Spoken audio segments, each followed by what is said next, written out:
Hello friends. Did you know nearly 80% of those who watch my videos aren't subscribed? If you enjoy these stories, please hit that subscribe button and leave a like. It really helps. Thank you for being here. By the way, where are you watching from? Let me know in the comments. I've been a truck driver for 17 years. I started this job after leaving a warehouse job that closed without notice when I was 23. My uncle Cole worked as a truck driver for 30 years until his knees gave out. He got me my CDL license, taught me the locations, showed me which truck stops had the cleanest bathrooms, and which restaurants would give you free coffee if you were polite. He died 3 years ago. He had a heart attack at a pilot station outside Memphis. They found him slumped over the steering wheel with the engine still running. I think about him sometimes when I'm on long hauls like this one. Wonder if he ever saw things he couldn't explain. He never mentioned anything. But then again, Cole wasn't the type to talk about stuff that didn't make sense. He was practical, methodical.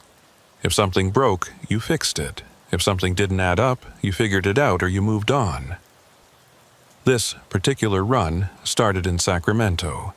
I was hauling refrigerated goods down to Phoenix, nothing unusual. The load was secure, the truck was running smooth, and I had my thermos of coffee, my logbook up to date, and a full tank of diesel. Everything you need for a quiet overnight haul through Nevada and into Arizona. The kind of drive I've done 100 times before. It was October, I remember that. Early October, maybe the 5th or 6th. Still warm during the day, but the nights were getting cold, especially once you hit the desert. I left Sacramento around 4 in the afternoon, planning to push through the night and arrive in Phoenix by dawn. Straight shot down Route 49, then pick up Interstate 80, cut south through Nevada, standard route. The sun was setting as I passed through the foothills, painting the sky orange and purple. I had the radio on low, some classic rock station that kept cutting in and out as I moved between mountains. The truck hummed along, steady and reliable. A Kenworth T680, 5 years old, well maintained. I'd been driving her for 2 years and knew every sound she made, every quirk of her transmission. By the time full darkness hit, I was deep into Nevada. Empty highway stretching out in front of me, nothing but scrub brush and distant mountains on either side. This is the part of the job some guys hate, the isolation. But I've always found it peaceful. No traffic, no distractions. Just you and the road and the white lines disappearing under your headlights. I'd been driving for about 6 hours when I started feeling it. That bone-deep tiredness that creeps up on you even when you think you're wide awake. My eyes were getting heavy, and I caught myself drifting twice, jerking the wheel back when I heard the rumble strips on the shoulder.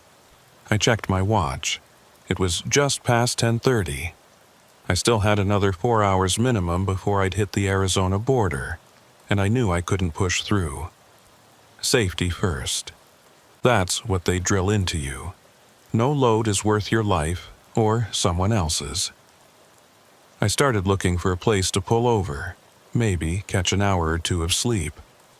The highway was empty. I hadn't seen another vehicle in over 20 minutes. Out here, there aren't many options. You've got your major truck stops, but those are usually near the interstates. Route 49 is more rural, less traveled. Mostly just small rest areas every 50 miles or so. I was watching my odometer, trying to remember where the next official rest stop was, when I saw the sign. It came up fast in my headlights, one of those old wooden signs that state highways used to use before everything went reflective and modern. The paint was faded, barely legible, but I could make out the words, "Rest Area, 2 miles." I didn't remember a rest area on this stretch, but then again, I usually drove this route during the day. Maybe I'd just never noticed it. 2 miles wasn't far. I could make it 2 miles. The road curved gently to the right, following the contour of a low hill. My headlights swept across more scrub brush, a few scattered rocks, the occasional dead tree. Nevada at night looks like the surface of the moon, empty and gray and lifeless. The sign for the rest area appeared again, this time with an arrow pointing to an exit lane. I slowed down, downshifting, and guided the truck onto the off-ramp. It was narrower than I expected, barely wide enough for the truck, with no shoulder on either side. Just pavement and then dirt and rocks. The access road curved away from the highway, heading into a small depression between two hills. I couldn't see the rest area yet, just darkness and the thin strip of asphalt in front of me. My headlights picked up another sign, smaller this one. Pinewood Rest Area. Pinewood.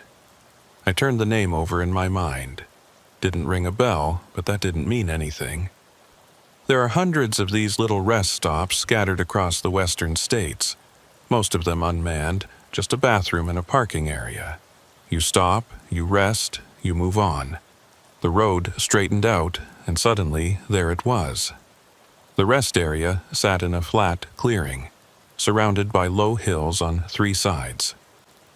There was a single building, rectangular and squat, made of concrete blocks painted a dingy beige color. Next to it was a small parking lot, maybe 8 or 10 spaces, and beyond that, a larger area where trucks could park. The whole place was lit up. Fluorescent lights mounted on tall poles cast that harsh, bluish-white glow that makes everything look washed out and unreal. I could see the lights clearly, but there was something off about them. They seemed too bright for such a remote location, and they flickered occasionally, just quick stutters that made shadows jump. I pulled into the truck parking area and killed the engine. The sudden silence was almost startling. Out here, you get used to the constant rumble of the diesel, the hum of the road. When it stops, the quiet feels heavy, oppressive. I sat there for a moment, looking at the building. There were no other vehicles in the lot, not a single car, no other trucks, just me. That wasn't unusual for this time of night in the middle of nowhere, but something about it bothered me. The place felt wrong somehow. Too neat, too clean, too lit up. The building had 2 doors, one marked men and one marked women. There was a covered area between them with a few vending machines and a payphone.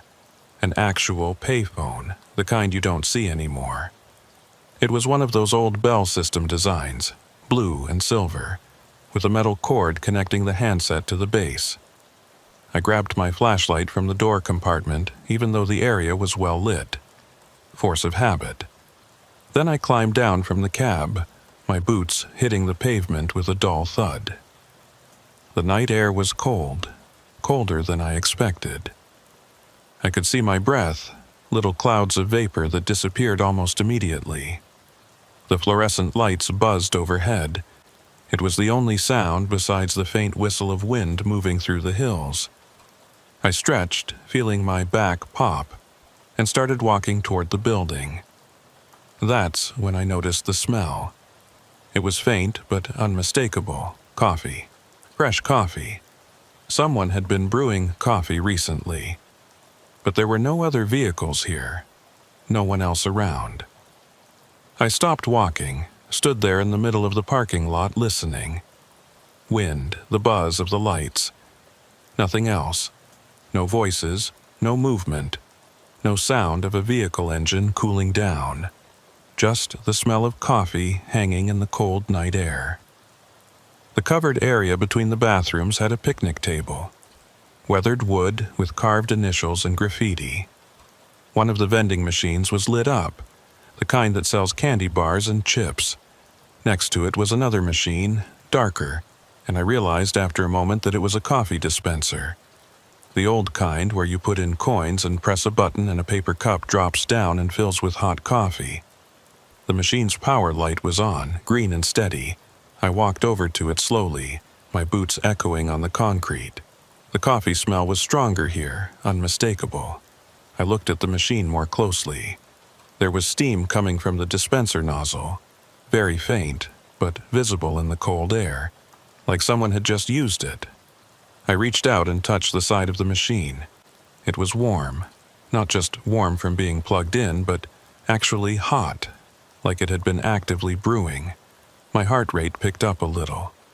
This didn't make sense. There were no other vehicles here, no one around. But someone had used this coffee machine recently, within the last few minutes. I looked around the rest area again, more carefully this time. The building, the parking lot, the hills beyond, nothing moved. No lights except the fluorescence overhead. No sign of anyone.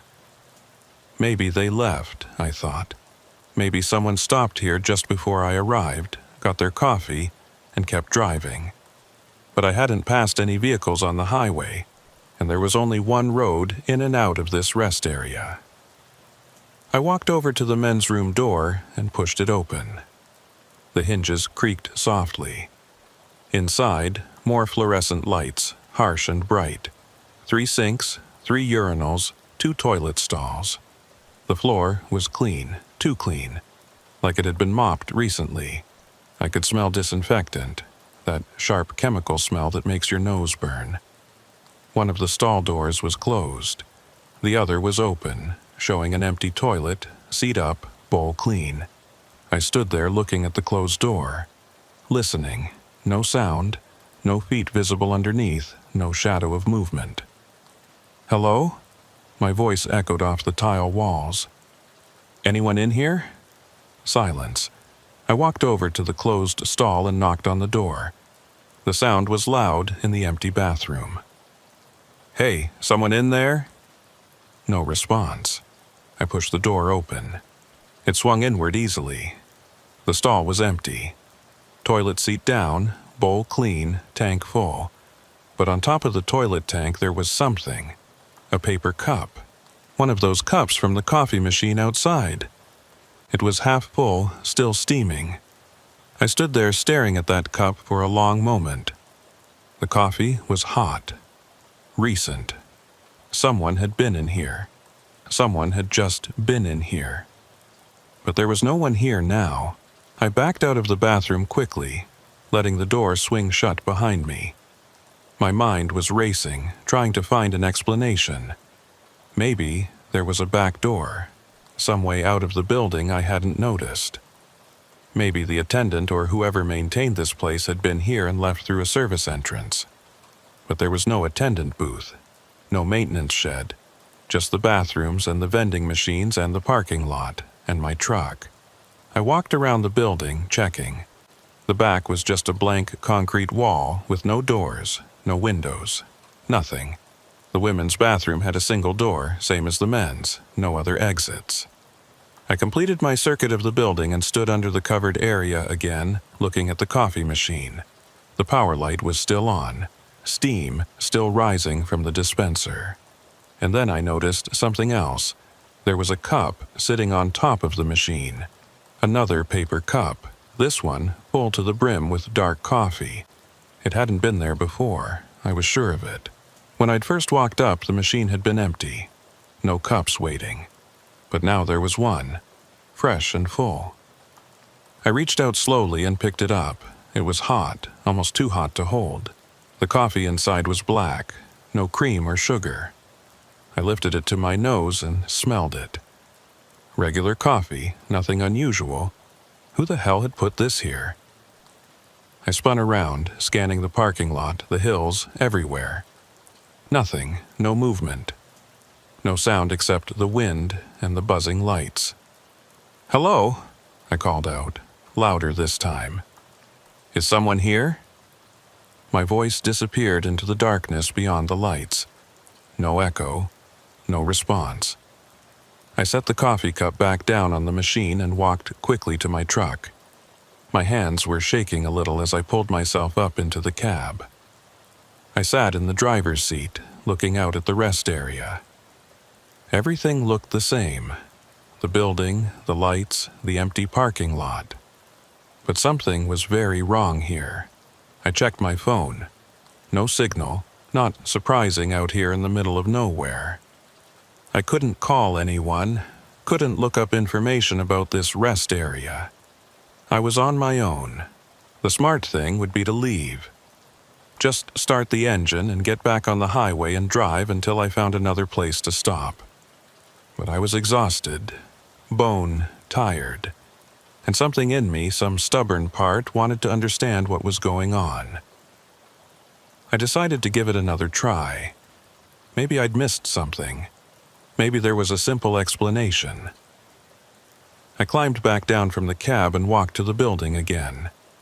The coffee cup was still sitting on the machine, steam still rising. I walked past it and pushed open the door to the men's room. The lights were off. I stopped in the doorway, my hand still on the door. The lights had definitely been on before. Bright fluorescence. But now the bathroom was dark, completely dark. I couldn't see anything past the doorway. I pulled out my flashlight and clicked it on. The beam cut through the darkness, illuminating the sinks, the urinals, the stall doors. Everything looked the same as before, but the lights were off. I found the light switch next to the door and flipped it. Nothing. Flipped it again, still nothing. The power was out in the bathroom, but the lights outside were still working, and the coffee machine was still running. That didn't make sense. If the power was out, everything should be dark.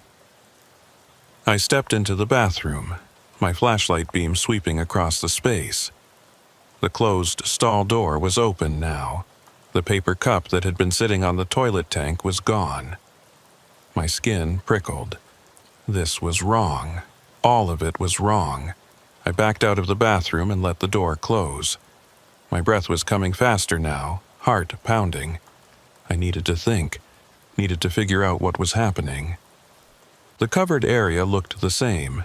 Vending machines, picnic table, payphone. I walked over to the payphone and picked up the handset, not really expecting it to work.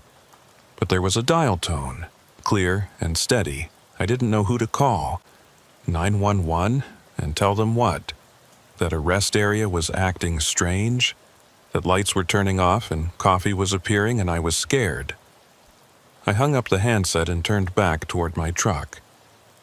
That's when I saw it. My truck had moved. Not much, just a few feet. But it was definitely not where I'd parked it. It was now sitting at an angle, nose pointed toward the exit road instead of straight ahead. I stood there frozen, staring at it. I knew exactly where I'd parked. Dead center in the truck area, straight in, parking brake engaged, engine off. But now it was turned slightly like someone had climbed in and repositioned it. I walked toward it slowly, my flashlight beam steady on the cab. The driver's side door was closed. Everything looked normal, but it had moved, I was certain of it. When I reached the door, I noticed something on the handle. A smudge, dark and wet. I touched it carefully with one finger. Oil.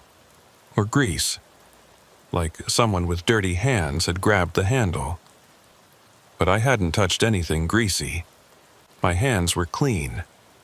I yanked the door open and shined my flashlight inside. The cab was empty. Keys still in my pocket. Nothing disturbed.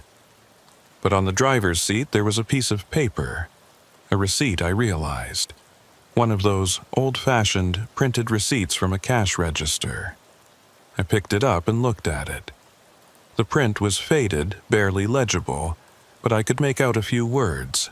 Pinewood Rest Area. And below that, coffee, $0.75, and a date. The date was from 20 years ago. October 8th, 2005. I turned the receipt over. On the back, someone had written something in pencil. The handwriting was shaky, rushed. Don't stay after midnight. I looked at my watch. It was 11:47 p.m. 13 minutes until midnight. I crumpled the receipt and shoved it in my pocket, climbed into the cab and jammed the key into the ignition. The engine turned over immediately, rumbling to life, and I'd never been so grateful to hear that sound. I threw the truck into gear and started moving toward the exit. Fast. Too fast for the narrow road, but I didn't care. I needed to get out of here, needed to get back to the highway where things made sense. The exit road curved back toward Route 49, my headlights bouncing off the scrub brush and rocks. I kept expecting something to happen, for the truck to stall or the road to disappear or something worse, but nothing did. The road stayed solid beneath my tires, and after what felt like an eternity but was probably only a minute, I saw the entrance ramp to the highway ahead. I merged back onto Route 49 and accelerated, putting distance between me and that rest area as fast as I could. My hands were gripping the steering wheel so hard my knuckles were white. I didn't look in the mirrors, didn't want to see if anything was following. After about 5 miles, my heart rate started to slow down. The highway stretched out empty and normal in front of me. No strange lights, no mysterious rest areas. Just the regular darkness of the Nevada desert. I drove for another hour before I felt calm enough to think clearly. What the hell had happened back there? The coffee, the moved truck, the receipt from 20 years ago. None of it made sense. I thought about the warning on the receipt. Don't stay after midnight, like someone had known. Like someone had been trying to help. But who and why? I pushed the questions away and focused on driving. I needed to get to Phoenix. Needed to complete this delivery and get paid and forget about Pinewood Rest Area. Except I couldn't forget. The memory of it stuck with me like a burr, persistent and uncomfortable. The 2 bright lights. The smell of fresh coffee in an empty parking lot. My truck moving on its own. The sun came up as I crossed into Arizona, painting the desert in shades of orange and pink. Beautiful and normal and safe. I stopped at a proper truck stop near Flagstaff, a big commercial place with dozens of other trucks and a busy diner and everything you'd expect. I sat in the diner with a plate of eggs and bacon and tried to convince myself that I'd imagined the whole thing, that I'd been tired, and the darkness had played tricks on me. But I knew that wasn't true. I'd seen what I'd seen, felt what I'd felt. After breakfast, I pulled out my phone and searched for information about Pinewood Rest Area. Nothing came up. No listings, no reviews, no photos. I tried different search terms, different combinations. Nothing. I asked the waitress if she knew anything about a rest area called Pinewood on Route 49.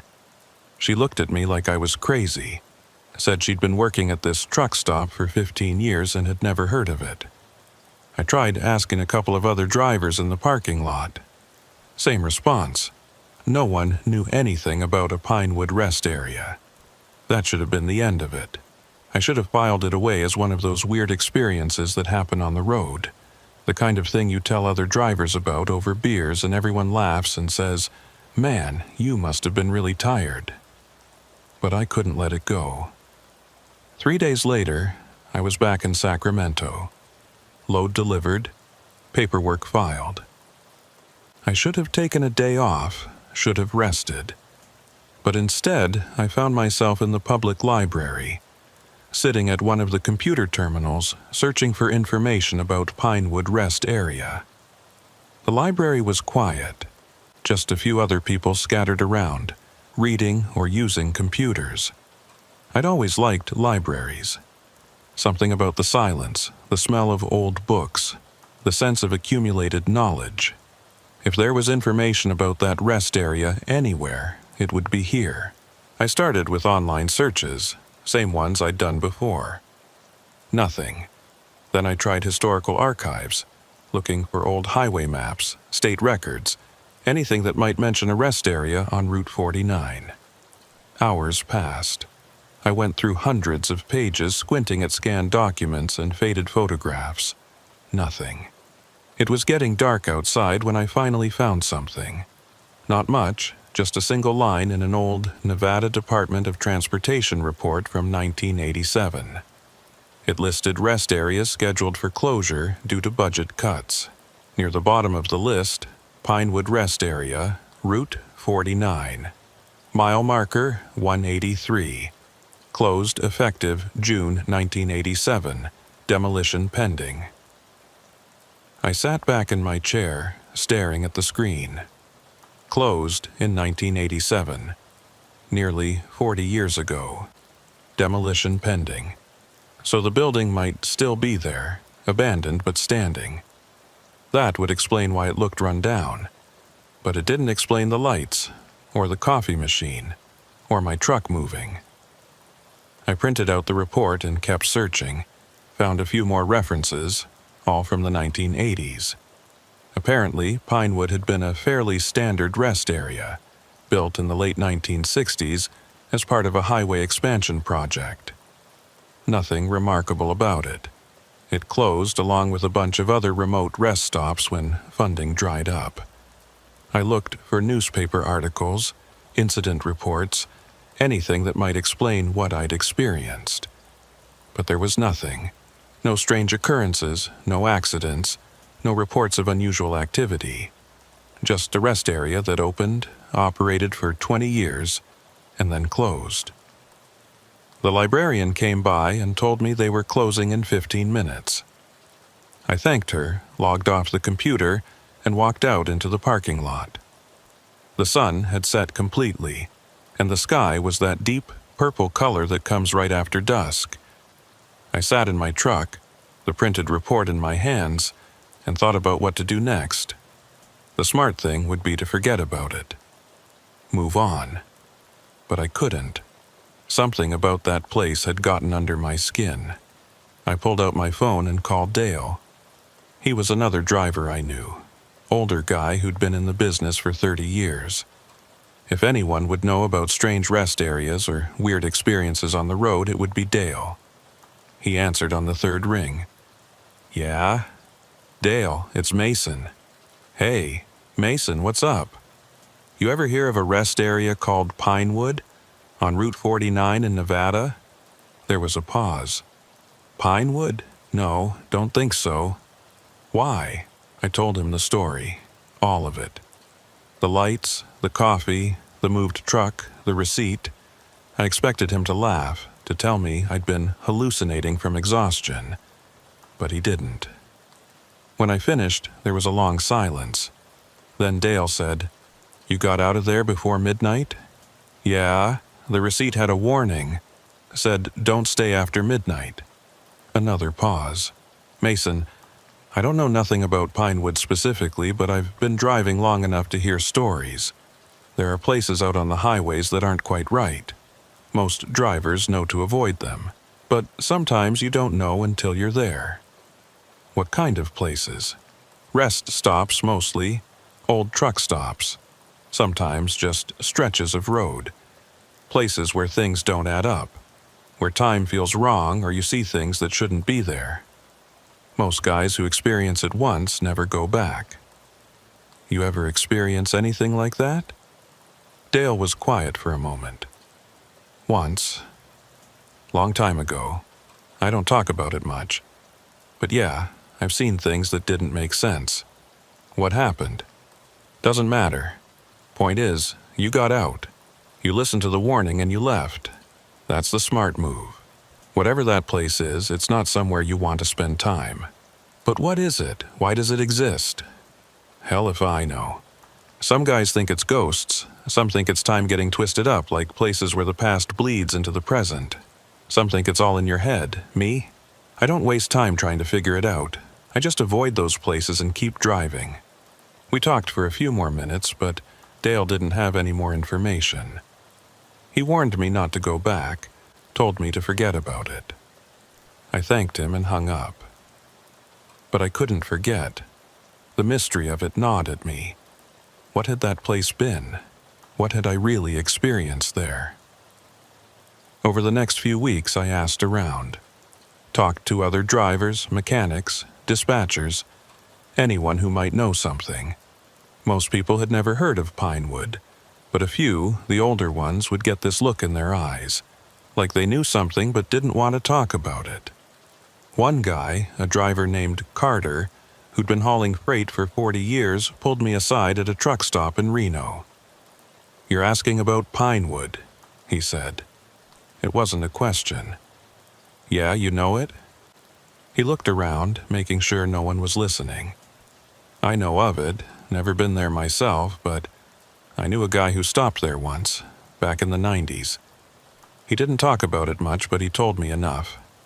"What did he say?" "He said it was a place that shouldn't exist. Said he stopped there around 11 at night, same as you. Everything seemed normal at first, but then things started getting weird. He stayed past midnight, against his better judgment. Said the lights started flickering and the building changed. Got older, more run down, like he was watching it decay in fast motion." "What happened to him?" Carter shook his head. "Nothing, I guess. He left around 1 in the morning, shaken up, but okay. But he said he had dreams about it for years afterward. Dreams where he was still there, trapped, unable to leave." "Did he ever go back?" "Hell no, and he never drove Route 49 again if he could help it." I thanked Carter and left, my mind racing. Dreams. The guy had dreams about the place. I'd been having dreams too, though I hadn't told anyone. Dreams where I was back at Pinewood, sitting in my truck, watching the lights flicker. And in the dreams, I couldn't start the engine. The key would turn, but nothing would happen. I'd be stuck there night after night, unable to leave. I started driving different routes, avoiding Route 49. Told dispatch I had personal reasons for not wanting that particular highway. They grumbled, but accommodated me. There were plenty of other routes to Phoenix, but avoiding it didn't help. The dreams continued, and worse, I started thinking about it constantly. Wondering what would have happened if I'd stayed past midnight. What I might have seen or learned. It was stupid, I knew it was stupid, but the curiosity was overwhelming. 2 months after my initial visit, I found myself planning a return trip. I told myself I just wanted to take another look in daylight, see if the place even existed in the daytime. Just a quick stop to satisfy my curiosity, and then I'd never think about it again. I waited until I had a legitimate run down to Arizona, then requested Route 49. Dispatch approved it without question. I left Sacramento in the morning, planning to reach the rest area around noon. The drive down was uneventful. Clear skies, light traffic. I knew approximately where the rest area should be based on the mile marker from that old report. As I got closer, I started watching for the signs. Mile marker 181, 182, 183, nothing. I slowed down, checking carefully. The landscape looked familiar. The low hills, the scrub brush. This was the right area, but there were no signs pointing to a rest area. No exit ramp, nothing. I pulled over onto the shoulder and got out, looking around. The hills looked the same. The general topography matched my memory. But there was no access road, no indication that a rest area had ever been here.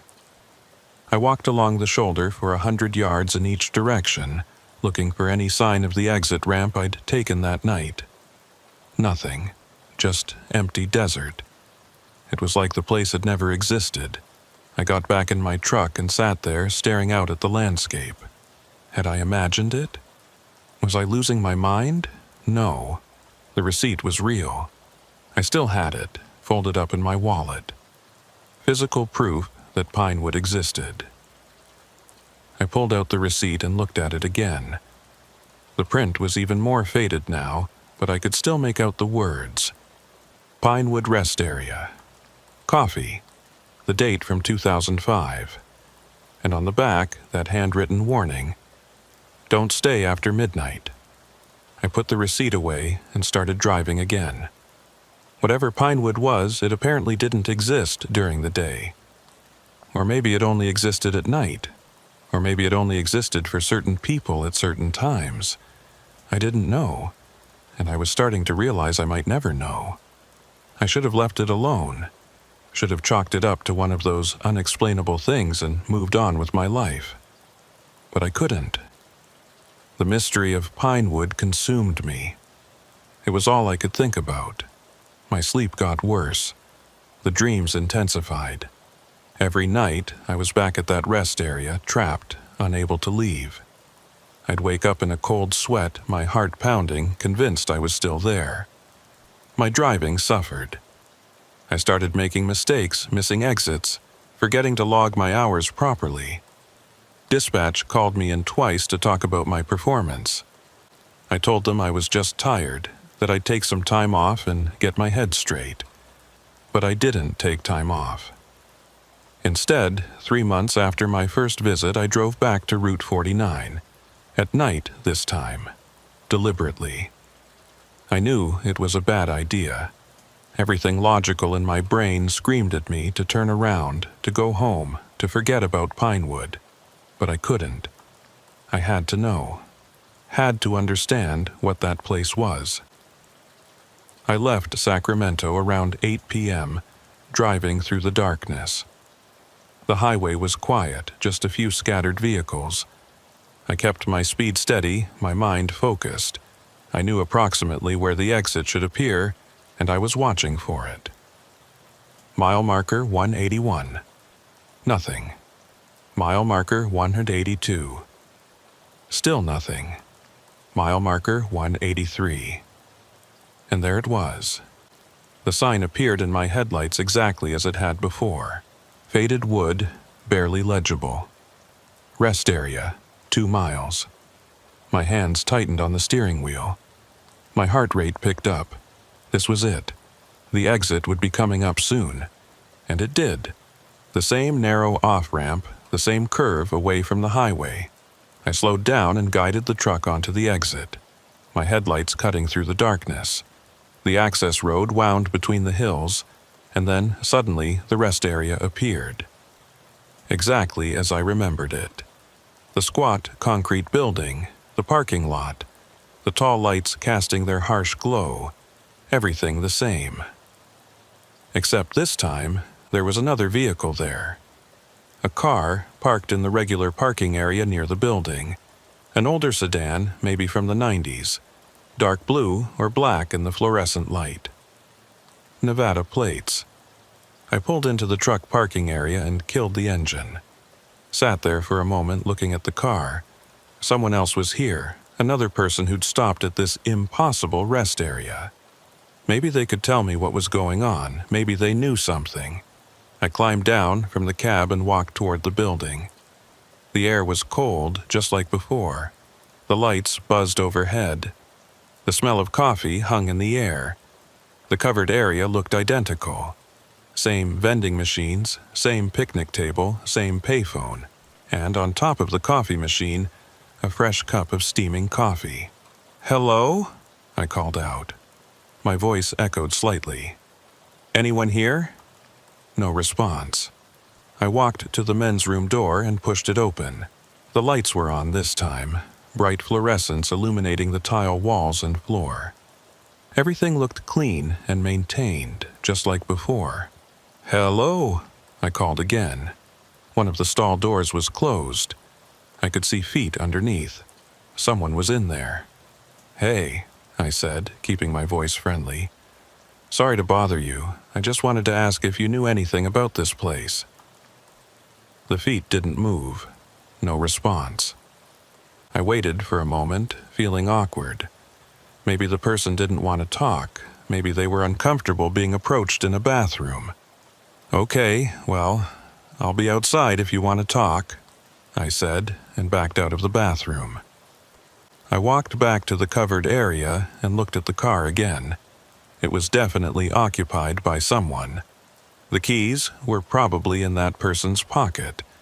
So they were here, using the bathroom, perfectly normal. Except nothing about this place was normal. I checked my watch. It was 10:15 p.m. An hour and 45 minutes until midnight. I sat down at the picnic table and waited. The person in the bathroom would have to come out eventually, and then I could talk to them. Ask them questions. 5 minutes passed. Then 10. The bathroom door remained closed. I stood up and walked back to the door. Pushed it open again. The lights were still on. The closed stall door was still closed. The feet were still there, visible underneath. "Hey, you okay in there?" I called out. No response. The feet didn't move. A cold feeling crept up my spine. Something was wrong. I walked slowly to the stall door and knocked. "Hello? You need help?" Nothing. I pushed the door. It swung open easily. The stall was empty. Completely empty. No person, no feet, nothing. Just a clean toilet and bare floor. But I'd seen the feet. I was sure of it. They'd been right there, visible under the door. I backed out of the stall and turned around quickly, half expecting someone to be standing behind me. But the bathroom was empty. Just me and the harsh fluorescent lights and the smell of disinfectant. I left the bathroom at a near run and went back outside. The car was still there. I walked over to it and looked in the windows. Empty. No one in the driver's seat, no one in the back. The doors were locked. I cupped my hands around my eyes and pressed my face against the driver's side window, looking more carefully. The interior was clean but outdated. Old-style dashboard, manual locks, cassette player in the stereo. On the passenger seat there was a jacket. And on the jacket a name tag. I squinted, trying to read it. The name was embroidered in red thread. Cole. My Uncle Cole. The same name. That couldn't be a coincidence, could it? I stepped back from the car, my mind racing. Cole was a common enough name. Plenty of people were named Cole. This didn't mean anything. But my hands were shaking. I walked back to my truck, climbed into the cab and locked the doors. Sat there in the driver's seat trying to calm down, trying to think rationally. But rational thought was impossible. None of this made sense. The feet in the bathroom that disappeared. The car with no driver. The name tag that matched my dead uncle's name. I looked at the dashboard clock. 10:38 p.m. An hour and 22 minutes until midnight. What had the receipt said? Don't stay after midnight. Like something changed at midnight. Like that was the deadline for getting out. But I'd come here deliberately. I'd wanted to see what happened, wanted to understand. Now, sitting in my locked truck with an empty car sitting 20 feet away in a rest area that shouldn't exist surrounding me, I wasn't so sure. I decided to wait. Just sit in the truck and watch and see what happened. If things got too weird, I could leave. The engine would start. I'd make sure of that. I turned the key. The engine rumbled to life immediately, then I shut it off again. Good. The truck was working. I could leave any time I wanted. The minutes crawled by. 10:45. 10:52. 11. Nothing happened. The rest area looked the same. The lights buzzed. The wind whistled softly through the hills. The car sat empty in its parking space. 11:15. I was starting to relax slightly. Maybe nothing would happen. Maybe Pinewood was just an abandoned rest area that happened to still have power somehow. Maybe the weird things I'd experienced before had been exhaustion-induced hallucinations. 11:30. The coffee cup was still sitting on top of the machine, still steaming. I could see it clearly from my truck. Who kept filling that cup? Where did the coffee come from? 11:45. 15 minutes until midnight. The lights flickered. Just for a second, but definitely a flicker. I sat up straighter, my attention focused. They flickered again. Longer this time. Maybe a full second of darkness before they came back on. 11:50. The flickering was getting worse. The lights would go out for 2 or 3 seconds at a time, plunging the rest area into complete darkness, then snap back on. During the dark periods, I couldn't see anything. Just absolute blackness. 11:55. 5 minutes. The lights were flickering almost constantly now. The pattern was irregular, unpredictable. Dark, light, dark, dark, light, dark. And during one of the dark periods I heard something. A sound from outside the truck. Footsteps, slow and deliberate, coming closer. The lights came back on. Nothing there.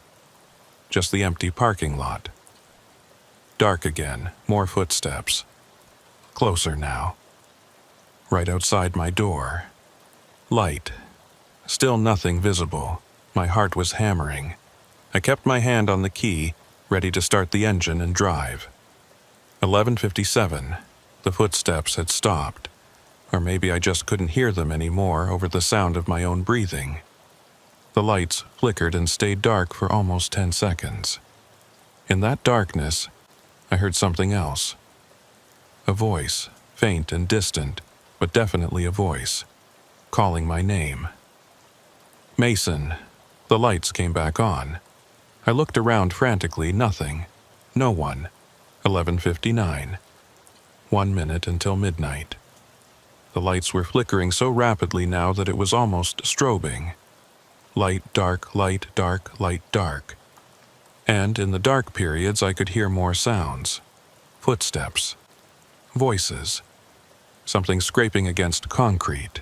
And then, in one of the brief light periods, I saw it. There was someone standing next to the car. A figure. Tall, wearing a jacket. I couldn't see the face.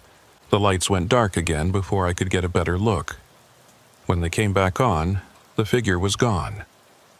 11:59 and 45 seconds. 15 seconds until midnight. I turned the key. The engine started immediately. I threw the truck into gear. The lights went completely dark. Not flickering anymore, just off. Total darkness. I couldn't see anything. Not the building, not the parking lot, not even my own hood. But my headlights were on. They should have been illuminating something. But there was nothing, just darkness. I pressed the accelerator. The truck moved forward. I had no idea if I was heading toward the exit or straight into a ditch, but I didn't care. I had to move. The seconds ticked by. Midnight. And then the lights came back on. But everything had changed. The building was different. Older, more decrepit. The paint was peeling, the concrete was cracked. The vending machines were rusted, their glass fronts shattered. The picnic table was rotted, barely standing. And there were more cars in the parking lot. 5 or 6 of them, all old models from different decades. A sedan from the 70s, a pickup from the 80s, a compact from the 90s, and standing next to each car was a figure. Motionless, all facing my truck. I couldn't see their faces. They were too far away, and somehow my headlights wouldn't focus on them. But they were there, watching. I kept driving, guiding the truck toward where the exit should be. The figures didn't move, just stood there as I passed. My truck rolled past the building, past the parking lot, heading for the exit road. The figures remained motionless. And then I was on the access road, climbing back up toward the highway. I looked in my rearview mirror. The rest area was dark. All the lights had gone out. I could barely see it, just a shadow in the distance, but the figures were still visible, still standing there. And as I watched, one of them raised a hand, waved. I pressed the accelerator harder, taking the curve too fast, my truck swaying. But I didn't care. I needed to get to the highway, needed to get away. The entrance ramp appeared ahead. I merged onto Route 49 and kept going, pushing the speed as high as I dared. After 5 miles, I started to breathe normally again. After 10 miles, my hands stopped shaking.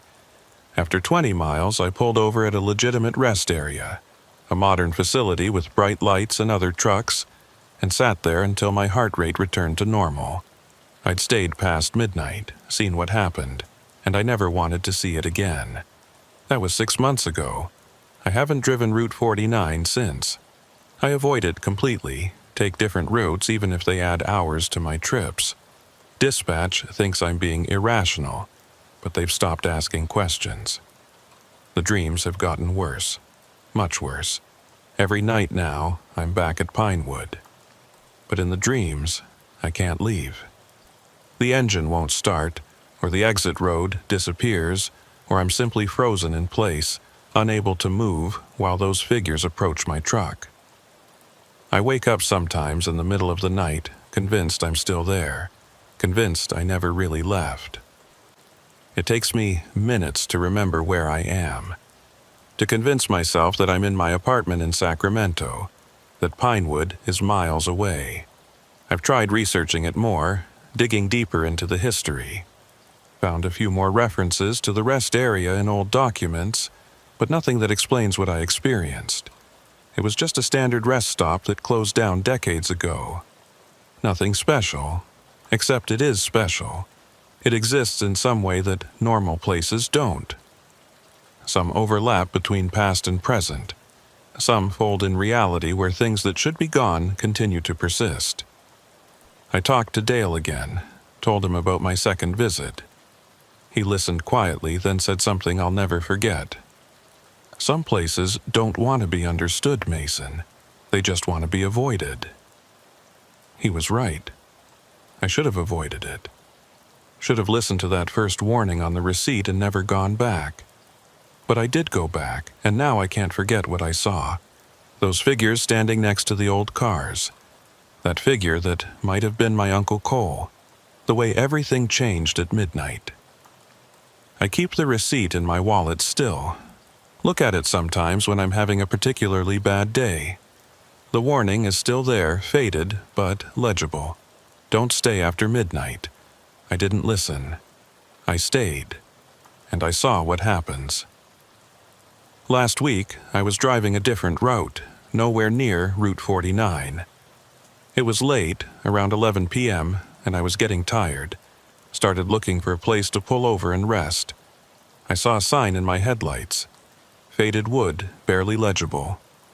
Rest area, 2 miles. My blood went cold.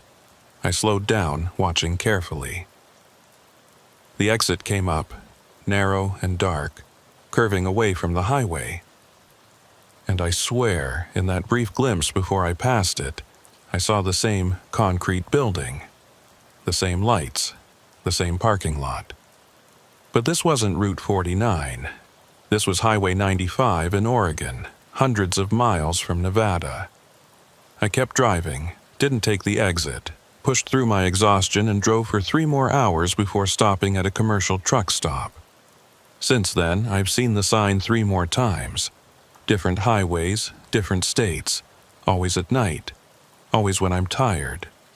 Always that same faded wooden sign pointing to an exit that shouldn't exist.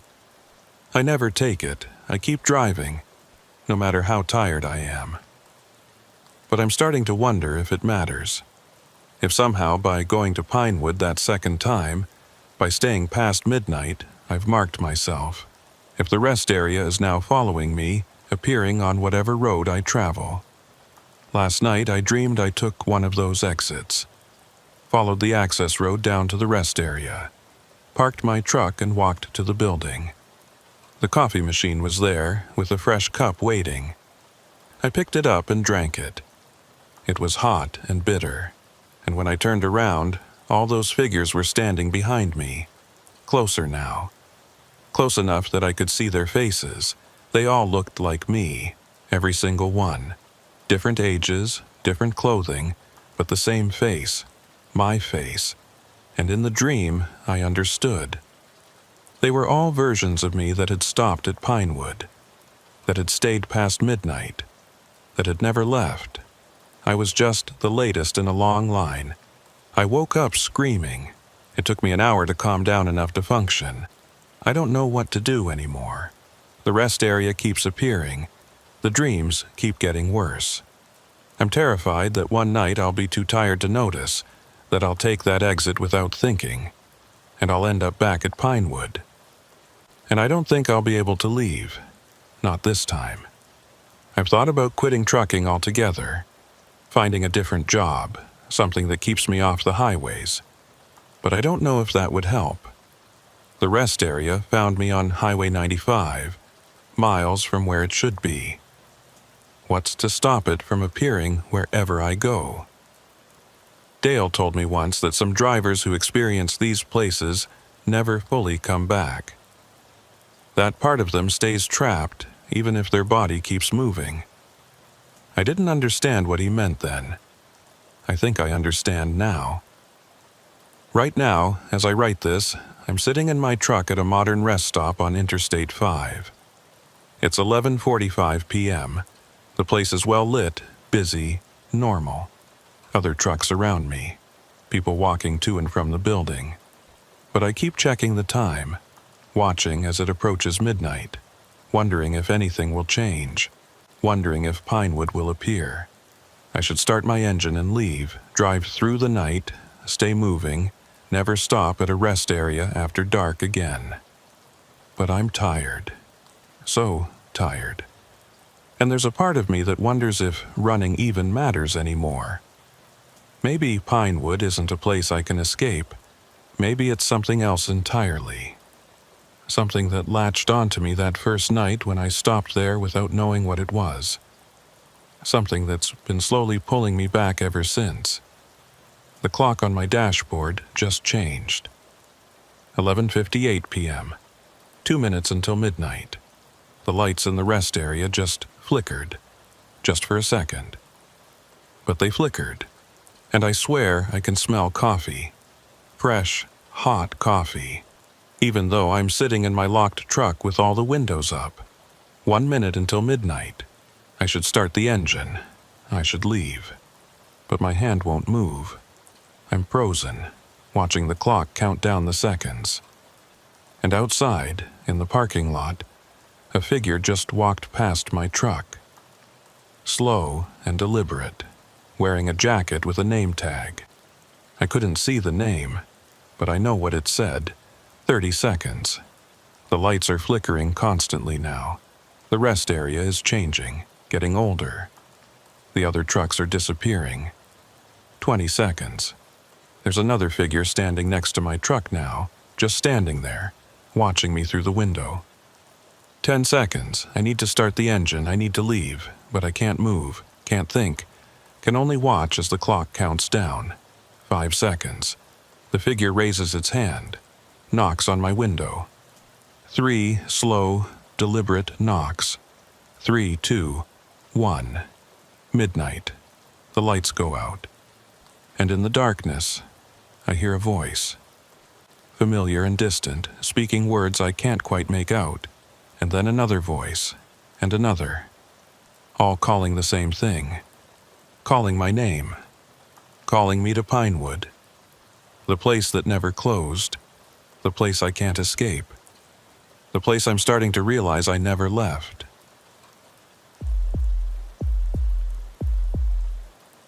My name is Briggs. I've been running freight across the Midwest for 12 years, and in that time I've learned that trucking is less about the driving and more about the routine. You learn your routes, you know your stops, you memorize which way stations are strict and which ones wave you through. It becomes automatic after a while, like muscle memory. That's how I know something was wrong with mile marker 417. Because it broke the routine in a way that nothing should. This was back in late November, maybe 3 years ago. I was hauling electronics from Chicago to Denver, a run I'd done probably 40 times before. Interstate 80 west through Iowa and Nebraska, then south on 76 into Colorado. Simple, straightforward, boring.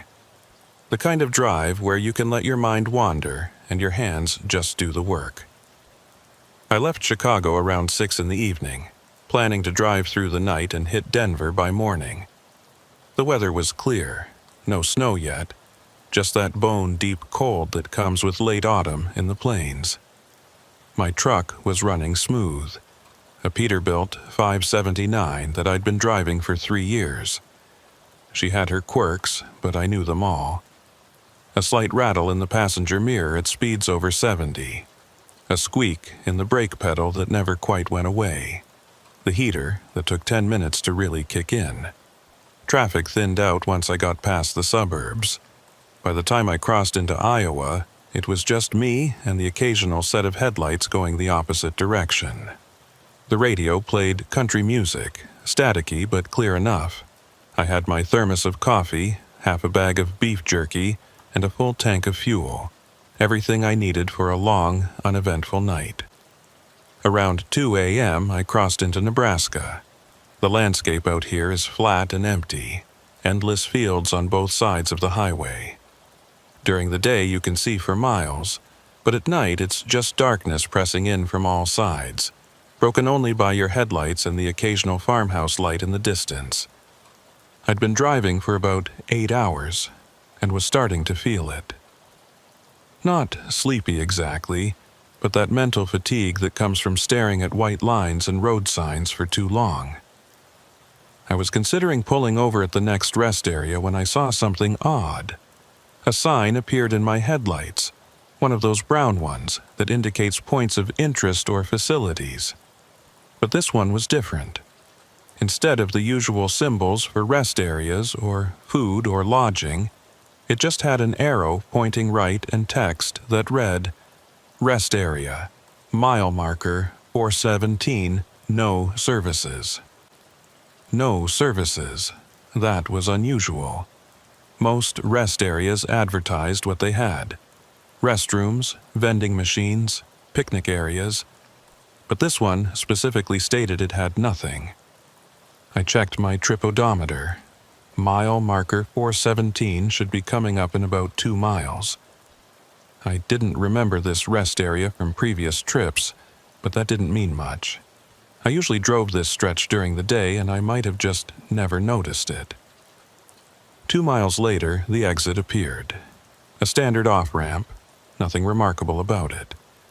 No lights visible down the access road, just darkness. I almost kept going, but something made me take the exit. Curiosity, maybe.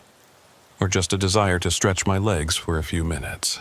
The access road curved gently to the left, away from the highway. No lights anywhere, not even the usual solar-powered signs. Just my headlights cutting through the darkness, illuminating bare pavement and dead grass on either side. After about half a mile, the road opened up into a parking area.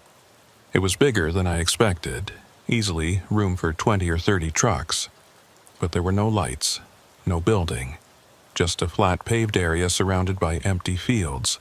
And there were trucks there. 3 of them, parked in a loose cluster near the center of the lot. I slowed down, scanning the area with my headlights. The trucks looked normal enough. All semis, different makes and models. One was a Freightliner Cascadia, another was a Kenworth like mine. The third was an older International. They were all dark, no lights on in the cabs, no movement visible. I pulled into a spot about 50 feet away from the others and killed my engine. The sudden silence was jarring. Out here, away from the highway, there was no sound at all. No wind, no distant traffic, nothing. Just absolute quiet. I sat in my cab for a moment looking at the other trucks. Something about them bothered me, but I couldn't put my finger on what. They looked abandoned somehow. Not parked for a rest break, but left behind. I grabbed my flashlight and climbed down from the cab. The cold hit me immediately, sharp and biting. I'd forgotten how cold it was. My breath came out in clouds of vapor that disappeared into the darkness. The parking lot was in good condition, no cracks or potholes. Recent pavement, maybe only a few years old. But there was no building, no facilities of any kind. Just pavement and empty space and those 3 trucks. I walked toward them slowly, my boots echoing on the concrete. The sound seemed too loud in the silence. As I got closer, I could see more details. The trucks were all clean, well-maintained. Not new, but not old either. 5 to 10 years old, I'd guess. I approached the Freightliner first. The cab was dark, windows tinted. I shined my flashlight through the driver's side window, cupping my hand around my eyes to block the reflection. The cab was empty. No driver, no personal belongings visible. The seats were clean, the dashboard clear, like someone had just climbed out and walked away, taking everything with them. I tried the door handle. Locked. I moved to the Kenworth. Same thing. Empty cab, locked door, no sign of the driver. The third truck, the International, was identical. Empty and locked. But all three engines were running. I hadn't noticed it at first because they were idling so quietly, but once I paid attention, I could hear the faint rumble of diesel engines. All three trucks were running. Heat probably on to keep the cabs warm, but no drivers anywhere. That wasn't right. You don't leave a truck running and wander off. It's basic safety, basic common sense. And you definitely don't leave it locked with the engine on. I stood there in the middle of the parking lot looking around. The fields surrounding the rest area were completely dark. No lights, no buildings, nothing. Just empty Nebraska prairie stretching out in all directions. "Hello?" I called out. My voice sounded flat, dead, like the darkness was swallowing the sound. "Anyone here?" No response. I walked around the entire parking area, shining my flashlight into the darkness, looking for a building, a restroom, anything that might explain why this place existed.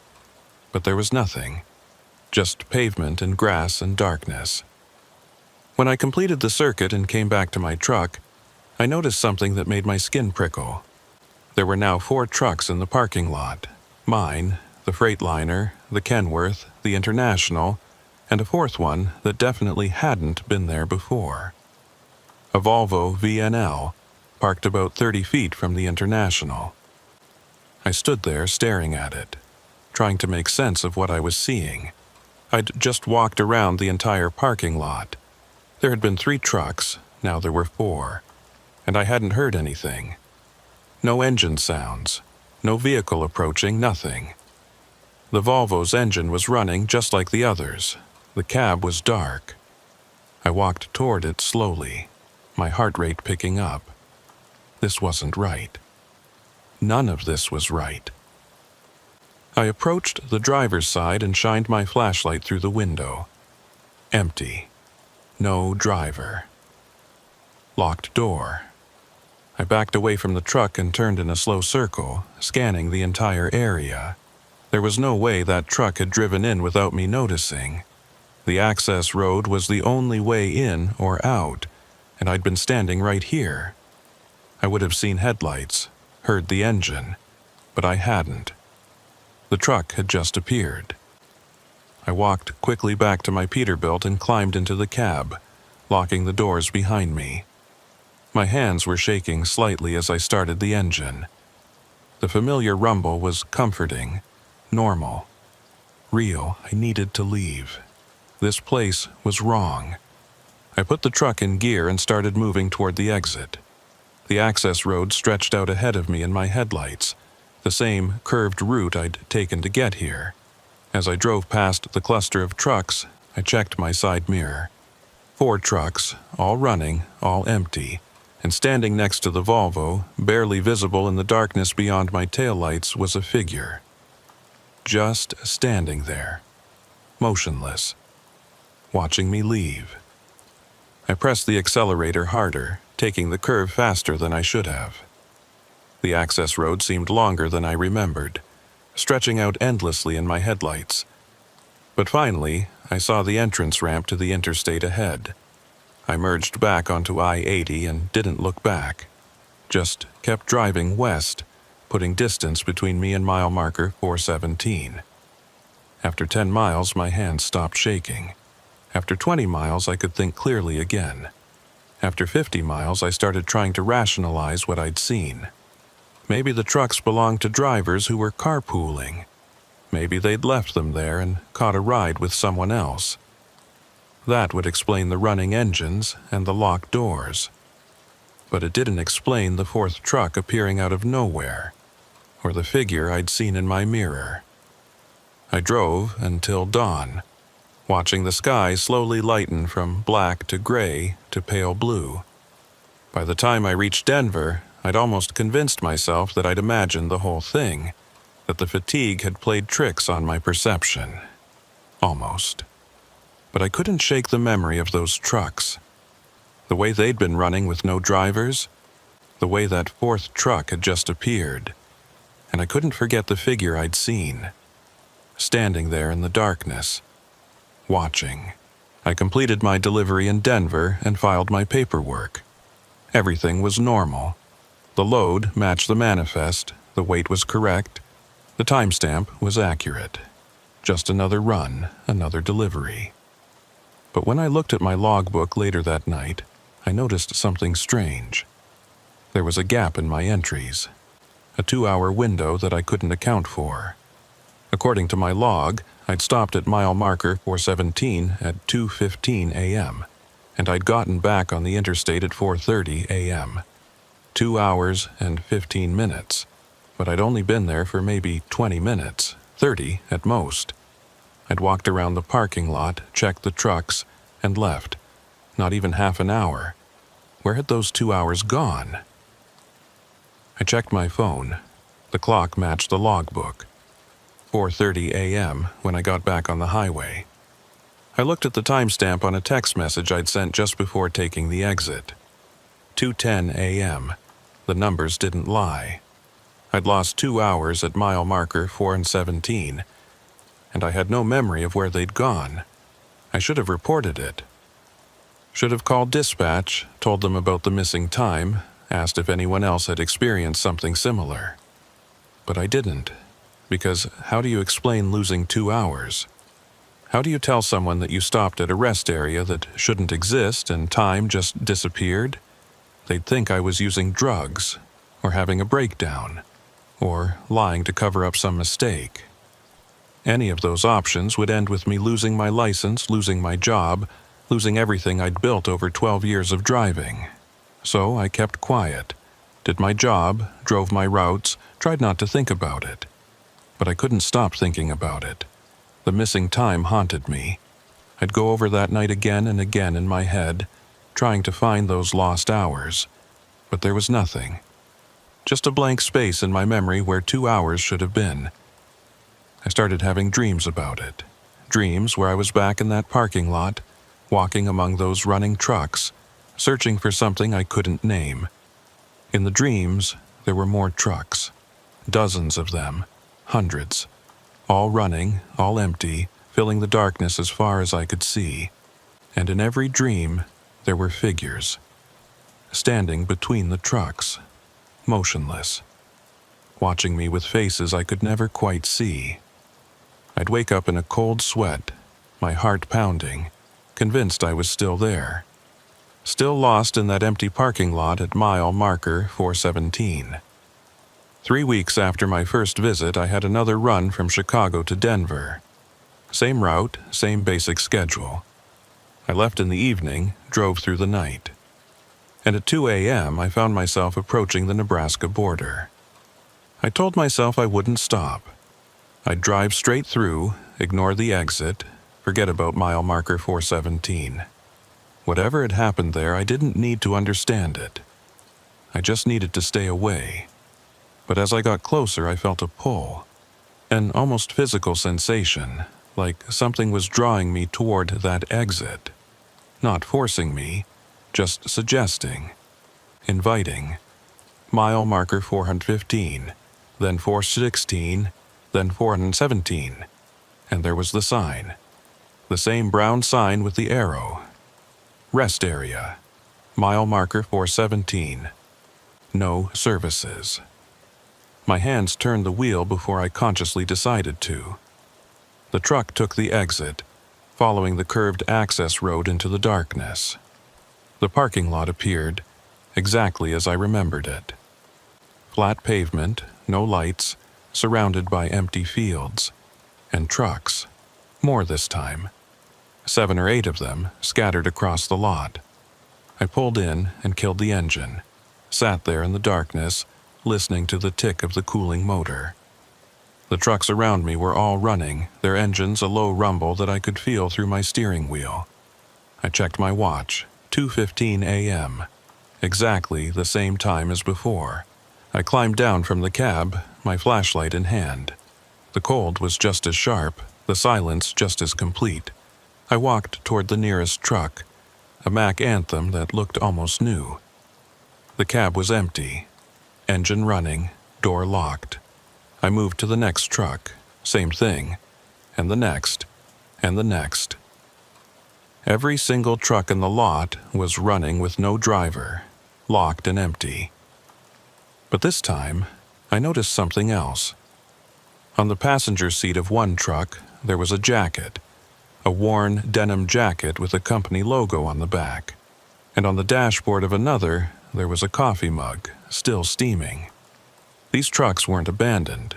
The drivers were somewhere. Recently, somewhere. Their belongings were still here, still fresh. "Hello?" I called out, louder this time. "Where is everyone?" My voice disappeared into the darkness. No echo, no response. Just silence. I walked to the edge of the parking lot and shined my flashlight out into the fields. Nothing. Just empty prairie, dead grass, darkness extending forever. When I turned back, there was another truck in the lot. I was sure of it. There had been 7, maybe 8. Now there were 9. A bright red Freightliner that definitely hadn't been there before. I walked toward it, my pulse quickening. The engine was running. The cab was empty. But on the driver's seat there was something. A piece of paper. I tried the door handle. Locked, like all the others. I pressed my face against the window, shining my flashlight inside, trying to see what the paper said. The writing was small, handwritten. I could only make out a few words. Security camera and monitor and watch yourself. Security camera? There were no cameras here. No building, no facilities. Nothing but trucks and pavement. I walked around the parking lot, looking up, searching for cameras. But there was nothing. Just empty poles that might have once held lights, but no cameras, no signs of surveillance. When I came back to my truck, I stopped. There was something in my driver's seat that hadn't been there before. A small monitor, about the size of a tablet, sitting right where I'd been sitting 15 minutes ago. I opened the door slowly. The monitor's screen was on, glowing faintly blue in the darkness. I picked it up, my hands shaking slightly. It was a security camera feed, black and white, grainy, showing a parking lot. This parking lot. I could see all the trucks, their shapes barely visible in the darkness. And I could see myself, standing next to my truck, holding the monitor. I lowered the monitor and looked around. Where was the camera? Where was this feed coming from? I looked back at the screen. The image showed me looking around, confused. And there, in the corner of the screen, barely visible, was something else. A figure, standing at the edge of the parking lot just beyond the range of the parked trucks. I spun around, looking in the direction where the figure should be. Nothing, just darkness. I looked back at the screen. The figure was still there, but it was closer now. It had moved toward the center of the lot, moving between the trucks. I scanned the parking lot with my eyes. No figure, no movement, just trucks and darkness. The screen showed something different. The figure was closer still, maybe only 30 feet away from me. Close enough that I should be able to see it, if it was really there. But when I looked up from the monitor, there was nothing. I set the monitor down on my seat and backed away from the truck, my flashlight sweeping across the parking lot. Empty. Everything was empty. But I could feel it. Something was watching me. Something was here, even if I couldn't see it. I climbed back into my truck and locked the doors. My hands fumbled with the keys as I started the engine. It rumbled to life, and I'd never been so relieved to hear that sound. I threw the truck into gear and started moving toward the exit. As I drove past the cluster of trucks, I glanced at the monitor still sitting on my seat. The screen showed me driving away, and it showed the figure standing in the middle of the parking lot, watching my truck leave. But it also showed something else, something that made my blood run cold. On the screen, my truck wasn't moving. It was still parked in the lot, engine running, empty. I was seeing myself on the monitor walking around the parking lot. Still there, still trapped in that place. I looked up at the windshield. I was driving. The access road was right there in my headlights. I was moving, but the monitor showed something different. I grabbed it and threw it out the window. Heard it shatter on the pavement behind me. I didn't care. I just needed to get away. The access road stretched out ahead of me, and I pushed the accelerator down, taking the curves too fast. But I didn't slow down. Couldn't slow down. The entrance ramp to I-80 appeared ahead, and I merged onto the highway, westbound, away from mile marker 417. I drove for hours without stopping. Couldn't stop. Every time I saw an exit or a rest area, I'd feel that pull again, that suggestion that I should stop, should rest, should check if maybe I was still back there, trapped in that parking lot. I made it to Denver by dawn, exhausted and shaken. Completed my delivery on autopilot, my mind elsewhere. And when I checked my logbook later, I found the same thing, a gap in my entries. This time, 3 hours were missing. I'd arrived back on the highway at 5:30 a.m., but I'd taken the exit at 2:15 a.m. 3 hours and 15 minutes. And in my logbook, written in my own handwriting but with words I didn't remember writing, there was a note.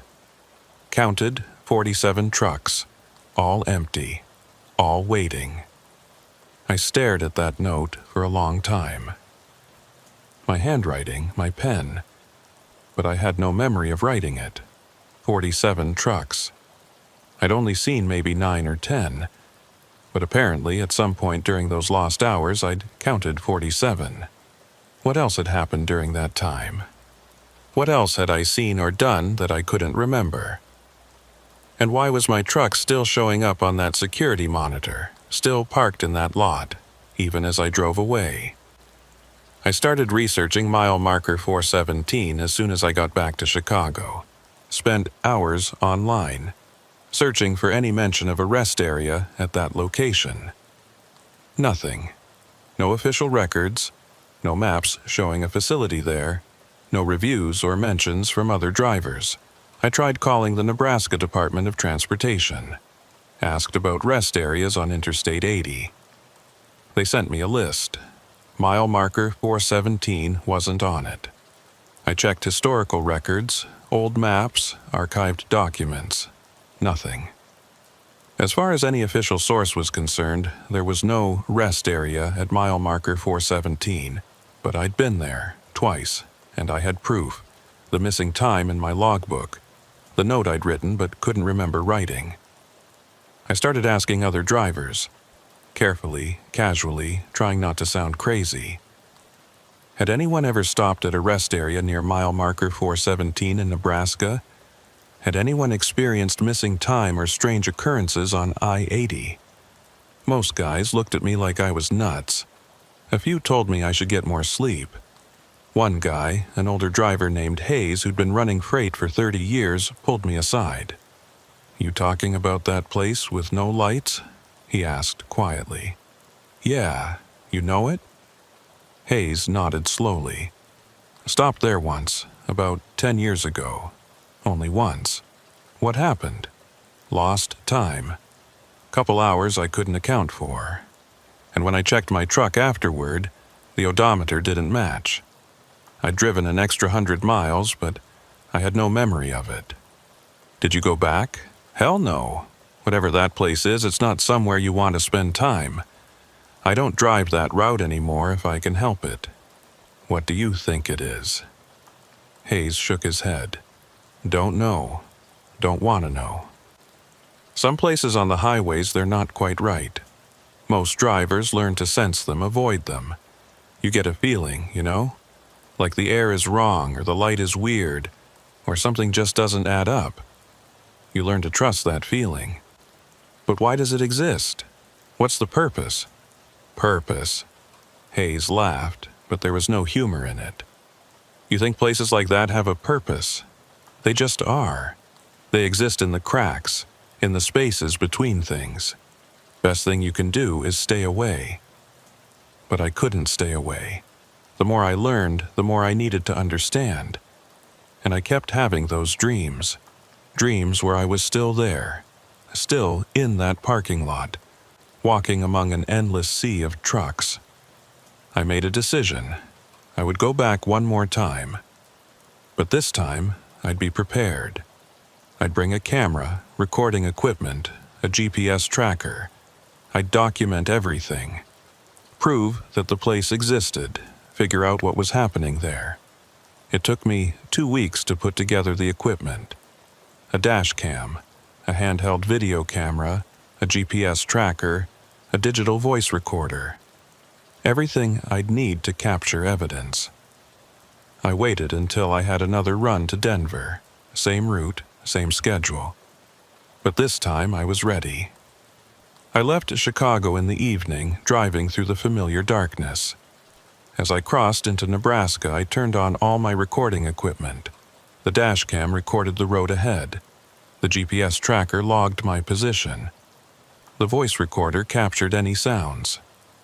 Mile marker 415. I could feel the pull already, that gentle suggestion that I should stop, that I should visit. Mile marker 416. My hands tightened on the wheel, not from fear now, but from anticipation. I was going to document this, going to prove it was real. Mile marker 417. And there was the sign, exactly where it should be. Rest area, mile marker 417, no services. I took the exit, following the access road. The dash cam recorded everything. The curve, the empty fields, the darkness. The parking lot appeared, and I stopped the truck at the entrance, letting the camera capture the scene. There were trucks there, dozens of them, more than I'd seen before, all running, all dark, all empty. I drove slowly into the lot, counting as I went. 20 trucks. 25, 30. I stopped counting at 47. 47 trucks, the same number I'd written in my logbook. I parked at the edge of the lot and checked my equipment. Everything was still recording. The GPS showed my exact position. The voice recorder was capturing the absolute silence. I grabbed my handheld camera and climbed down from the cab. It was 2:15 a.m., exactly as before. The cold was the same. The silence was the same. Everything was the same. I walked through the parking lot, filming everything. The trucks, the empty cabs, the running engines. I narrated as I went, describing what I was seeing, making sure to capture every detail. Some of the trucks looked familiar. I was sure I'd seen them before, on previous visits, but others were new, different makes, different colors.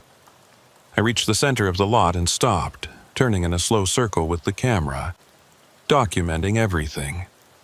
And that's when I saw it. One of the trucks had something in the driver's seat, a monitor just like the one I'd thrown away. I walked toward it, my heart pounding. The truck was a Kenworth, newer model, Washington state plates. The engine was running. The cab was empty except for that monitor. I tried the door, locked. I held my camera up to the window, filming the monitor's screen. It was showing security camera footage just like before. The parking lot, all the trucks, everything. And there I was, standing next to the Kenworth, filming through the window. I stepped back from the truck and looked around. Where was the camera? Where was this feed coming from? I scanned the parking lot looking for camera poles, surveillance equipment, anything. But there was nothing. I looked back at the monitor through the window. The image had changed. It was now showing multiple angles of the parking lot. 4 different camera views arranged in a grid, and in all 4 views I could see trucks, but not the same trucks that were actually there. These were different. Older models, different arrangements. Like the cameras were showing the parking lot at different times. One view showed only 5 trucks. Another showed 20. A third showed what looked like hundreds, filling every available space, and the fourth was empty, showing just bare pavement and darkness. I filmed all of this, making sure to narrate, to explain what I was seeing. This was the proof. This was the evidence that something impossible was happening here. I walked back to my truck, still filming. As I approached, I noticed something new. There was writing on my windshield. Not on the outside, where someone would have had to reach, but on the inside. Fogged onto the glass from the inside of the cab. I'd locked the doors. No one could have gotten in. But there it was, writing in the condensation on the inside of my windshield, backward from where I stood, but clear enough to read if I reversed it in my mind. It said, "Check your camera." I lowered the camera and looked at its screen. It was showing the footage I'd just recorded, me walking through the parking lot filming the trucks, but there were differences. In the camera's playback, the parking lot was fuller. There were more trucks, many more, filling every space, and among them I could see figures, dozens of figures standing between the trucks, moving slowly through the lot. But when I looked up from the camera screen, the parking lot was the same as before. Just trucks and darkness. No figures. I looked back at the camera. The figures were still there in the footage, and they were all walking in the same direction. Toward the center of the lot. Toward me. I lowered the camera and looked around the actual parking lot. Nothing, no movement, no figures. But I could feel them. I could sense their presence even if I couldn't see them. They were here, around me, watching. I backed toward my truck, my hands shaking. This was wrong. This was all wrong. I needed to leave. I climbed into the cab and started the engine. But before I could put the truck in gear, I noticed something. The GPS tracker was showing an error. Instead of my position, it was displaying a string of numbers and letters that made no sense. I grabbed my phone to check the time. It was 2:15 a.m., still 2:15 a.m., the same time it had been when I arrived. I looked at my truck's dashboard clock, 2:15 a.m. Time had stopped. Or I was stuck in a loop. Or something else was happening that I couldn't understand. I threw the truck into gear and accelerated toward the exit. The access road appeared in my headlights and I followed it, pushing the speed as high as I dared. The curve seemed to go on forever. I kept driving, but the entrance ramp to the interstate never appeared. Just more curved road, extending endlessly through the darkness. I looked at my odometer. I'd driven 3 miles since leaving the parking lot, but the access road had only been half a mile long. I kept driving. 4 miles, 5 miles, 6 miles. The road never straightened out, never ended, just kept curving gently to the left through empty darkness. Finally, in desperation, I stopped the truck.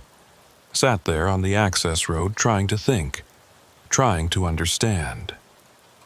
I looked at the dashcam footage. It showed me driving in circles, the same curve over and over, like I was going around a track. But from my perspective, I was driving straight. I picked up the voice recorder. It had been running the whole time. I rewound it and played back the last few minutes. My voice came through clearly, narrating as I'd filmed the parking lot.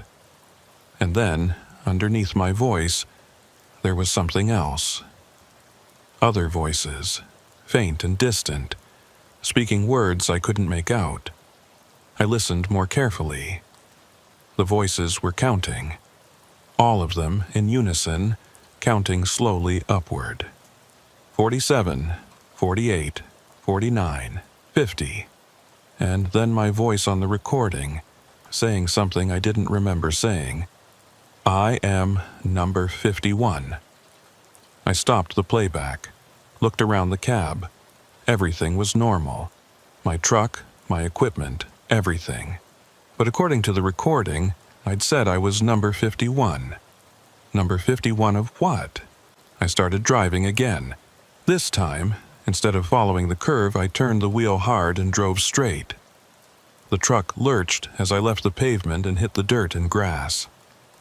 I kept going, driving across the empty field, away from the road, away from the parking lot. The ground was rough and my truck bounced and jolted, but I didn't care. I just needed to get away. After what felt like hours, but was probably only minutes, I saw lights ahead. Real lights, highway lights, Interstate 80. I pressed the accelerator down and drove toward those lights like my life depended on it.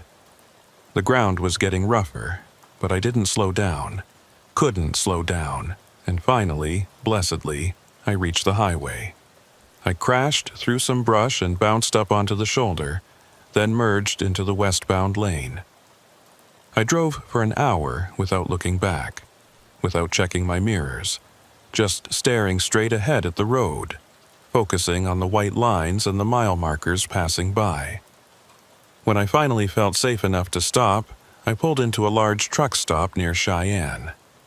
A commercial place with bright lights and dozens of other trucks, and a diner and everything normal. I sat in my truck for a long time, just breathing, just trying to process what had happened. Finally, I checked my equipment. The dashcam footage showed everything. The parking lot, the trucks, the endless curving road. Proof that it had all happened. But when I checked the GPS tracker, I found something that made my skin crawl. According to the GPS, I'd never left Interstate 80. My position had remained constant on the highway the entire time, even while I was in the parking lot, even while I was driving in circles on that access road. According to the GPS, I'd never taken the exit at all, and my logbook showed the same thing. There was no gap this time, no missing hours, just a continuous record of me driving west on I-80. But I had been there. I had footage, recordings, memories. It had happened, hadn't it? That was 8 months ago. I haven't driven Interstate 80 through Nebraska since.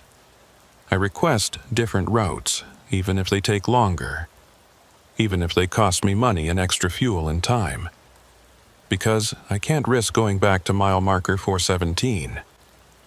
But it doesn't matter. I've learned that now. The rest area isn't bound by geography. It can appear anywhere, on any highway, at any time. I've seen the sign 3 times since that last visit. Once on I-70 in Kansas, once on I-90 in South Dakota, once on Route 80 in Iowa, the same brown sign with the arrow. Rest area, mile marker 417, no services. The number is always 417, even when that mile marker doesn't exist on that particular highway. I've never taken the exit. I keep driving, no matter how tired I am, no matter how strong the pull, because I know what happens if I stop there again. I am number 51. I don't know what that means exactly, but I know it's not good. The voices on my recording were counting trucks, counting drivers. And I was number 51. I've watched the footage dozens of times. The figures moving between the trucks in my camera's playback, but invisible to my eyes. The endless curve of the access road. The monitor showing different times, different versions of the parking lot. And I've listened to my voice on the recording, saying words I don't remember. I am number 51. Like I was accepting something, agreeing to something, becoming something. Other drivers have started noticing changes in me. They say I look tired, worn out, that I've aged 10 years in the last 8 months. I've lost weight, sleep poorly, jump at unexpected sounds. And I've started seeing things that aren't there. Quick movements in my peripheral vision. Figures standing by the side of the highway that disappear when I look directly at them. trucks that vanish when I try to pass them. Last week, I was driving through Iowa around 2 a.m. I saw a truck pulled over on the shoulder, hazard lights on. The driver was standing next to the cab, waving for help. I almost stopped. My hand was on the turn signal, ready to pull over and see if he needed assistance. But something made me hesitate. I looked more carefully as I approached. The truck was a Kenworth, newer model, and the driver, waving at me, looked familiar, though I couldn't place where I'd seen him. As I passed, I glanced in my mirror. The truck was gone. The driver was gone. The shoulder was empty, but I swear just before they disappeared, the driver smiled at me and waved. I've started recognizing patterns in my logbook. Unexplained gaps, time that doesn't add up. But now I notice them in real time. I'll look at my watch and see 2:15 a.m. 10 minutes later, I'll look again, and it's still 2:15 a.m. Or it's suddenly 4:30 a.m. with 2 hours missing. It's like I'm slipping between times, between places. Like part of me is still there, at mile marker 417, trapped in that parking lot with 47 other trucks. No, 50 other trucks now, because I'm number 51. I tried showing my footage to other drivers, tried explaining what I'd experienced. Most of them didn't want to hear it. The few who did watch looked disturbed, told me to delete the videos, to forget about it. One driver, an older guy named Wyatt, watched the entire video without comment. When it finished, he looked at me with an expression I couldn't read. "You went back," he said. It wasn't a question. "Yeah?" "More than once. 3 times." Wyatt shook his head slowly. "That's 2 times too many. First time is chance, second time is curiosity. Third time is acceptance. Acceptance of what? Of the place. Of what it is. You think you were investigating it, trying to understand it. But really, you were letting it understand you. You were showing it that you were willing to come back, willing to engage, willing to become part of it. Part of what? The collection. That's what some of us call it. The places that collect things. Mile marker 417 collects trucks and drivers. It's been doing it for years, decades probably. But why? What's the purpose? Wyatt laughed, but there was no humor in it. You're still asking the wrong questions. It doesn't have a purpose, it just is. It exists because it exists, and it does what it does because that's its nature. So, what happens now? Am I number 51 forever? I don't know. No one who becomes part of the collection ever talks about it. They just disappear eventually. Stop showing up for their runs, stop answering their phones. Their trucks are found abandoned on the side of the road, engine running, doors locked, driver gone. I left that conversation more disturbed than before. Spent the next few days searching for information about missing truck drivers, abandoned vehicles, unexplained disappearances. There were more than I expected. Dozens of cases over the years. Drivers who simply vanished, leaving their trucks running on the side of highways. No signs of struggle, no explanation, just gone. I started keeping a more detailed log, recording not just my driving hours and routes, but everything. What I saw, what I felt, any anomalies in time or perception. Building a record in case I disappeared too. Because I know it's going to happen eventually. I can feel it. The pull is getting stronger. Every time I drive at night, every time I see an exit or a rest area, I feel it calling to me, suggesting I stop, reminding me that I'm number 51, and my truck has started acting strange. Little things at first. The odometer showing distances that don't match my route. The fuel gauge dropping faster than it should. The GPS showing my position miles from where I actually am. Bigger things now. Sometimes I'll be driving and suddenly realize I'm on a different highway than I intended, or in a different state, with no memory of how I got there. 2 nights ago, I woke up in my truck and didn't know where I was. The sun was rising, painting the sky orange and pink. I was parked in a rest area I didn't recognize, and around me were trucks, 50 of them, all running, all empty, all familiar. I knew where I was before I even looked at the signs. Mile marker 417. I'd come back in my sleep, driven here without conscious thought, joined the collection. I started the engine and drove away, but I knew it wouldn't be the last time. The rest area had me now. I was part of it. Number 51. Last night, I had a dream. I was standing in that parking lot surrounded by running trucks. But this time, I could see the other drivers. All 50 of them. Standing next to their trucks, waiting. They weren't ghosts. They weren't dead. They were just there, existing in that place forever. Part of the collection. And in the dream, they all turned to look at me, and they smiled, and they waved, welcoming me home. I woke up at 2:15 a.m.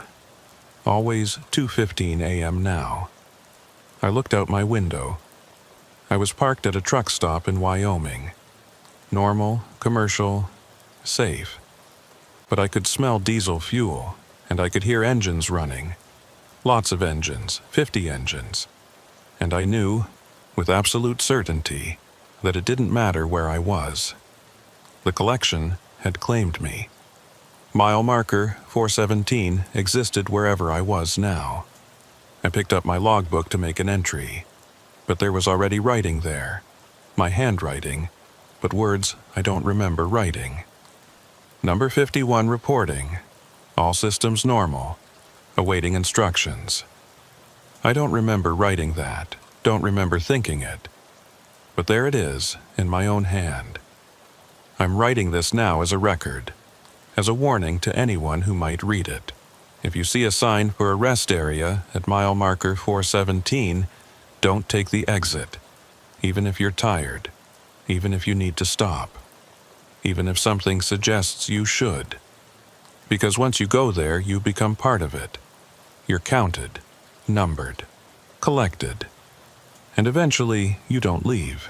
You just exist there, in that space between times, between places. Part of an endless parking lot filled with running trucks and waiting drivers. I can feel it happening now. The boundaries getting thinner. The real world fading. The collection becoming more real than reality. Soon, I think, I won't be able to leave at all. I'll be just another truck in that lot, running forever. Empty forever. Waiting forever. Number 51. I haven't told anyone about this.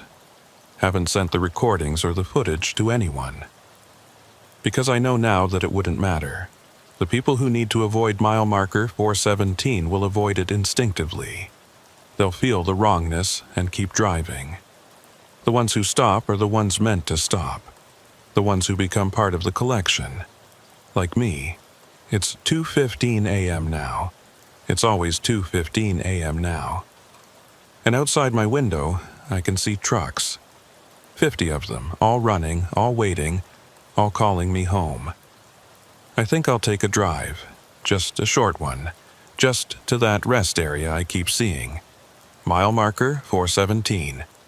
After all, I'm already part of the collection. I'm number 51.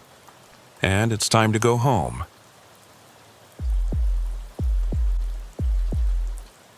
I learned about the 217 rule on my 4th night as a long-haul trucker. Before that, I thought I knew what I was getting into. My trainer, a weathered guy named Dalton who'd been driving for 26 years, had spent 3 weeks showing me the routes, teaching me the regulations, explaining how to manage fatigue and schedule my breaks. But he never mentioned 2:17 a.m. My name is Reed, and I'd spent the previous 8 years working construction in Oregon before a back injury made that impossible. Trucking seemed like a natural transition. I could sit, I could drive, and the pay was decent if you were willing to put in the hours.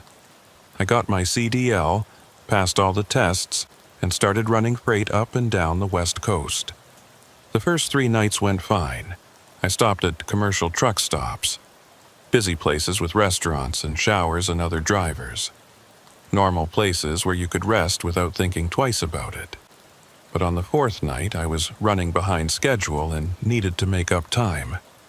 I was hauling produce from California to Washington, a route that took me up Interstate 5 through Oregon. It was late September, and the nights were getting cold. I'd left Sacramento around 6 p.m., planning to drive through the night and reach Portland by morning. Around 1:30 a.m., I was passing through southern Oregon when fatigue hit me hard. That sudden wave of exhaustion that makes your eyes feel like sandpaper, and your reaction time slow to nothing. I knew I needed to stop, but the next major truck stop was still 30 miles away. Then I saw the sign, a blue one, indicating services ahead. Rest area, 1 mile. Perfect timing. I took the exit and followed the access road to a standard-looking rest area. Well-lit parking lot, a central building with restrooms, a few picnic tables under a covered area, and trucks, maybe 10 or 12 of them scattered across the lot. I pulled into a space, killed the engine, and sat there for a moment. The building was open, lights on inside. I could see a few people moving around. Everything looked normal. I grabbed my phone to set an alarm, planned to sleep for an hour, maybe 2. It was 1:47 a.m. I'd set the alarm for 3:30, giving me time to rest and still make my delivery window. I was about to lean my seat back when I noticed something odd. One of the other trucks, a Freightliner about 50 feet away, suddenly started up. The lights came on, and after a moment, it pulled out of its space and headed for the exit. Okay, I thought. Driver finished their rest break. Nothing unusual about that. But then another truck started up, and another. Within the span of maybe 2 minutes, I watched 5 trucks leave the rest area. All of them had been dark and quiet, presumably with their drivers sleeping, and then, suddenly, they were all leaving at once. I checked my phone. 1:51 a.m. Strange timing for multiple drivers to leave simultaneously, but maybe there was some kind of schedule coordination I didn't know about. I was new to this, after all. I decided to use the restroom before trying to sleep. Climbed down from my cab and walked toward the building. The air was cold and damp, typical for Oregon in early fall. The lights overhead buzzed softly. As I approached the building, I passed a driver who was walking quickly to his truck. Middle-aged guy, looked alert despite the late hour. He nodded at me as he passed. "Don't stay past 217, he said, not breaking stride. I stopped and turned. What? But he was already climbing into his cab. His engine started immediately, and he was pulling out before I could ask him to repeat what he'd said. Don't stay past 217. What did that mean? I went into the restroom. Clean, well-maintained, empty. I took care of business and washed my hands, thinking about what the driver had said. Some kind of local regulation, maybe? A curfew for rest areas? When I came back outside, more trucks had left. The parking lot that had been fairly full when I arrived now had maybe 5 trucks remaining. All of them were dark, engines off. I checked the time, 1:58 a.m. I walked back to my truck slowly, looking around. The rest area seemed normal enough. Good lighting, clean facilities, no obvious problems. But the mass exodus of trucks was unsettling. As I reached my truck, another engine started up.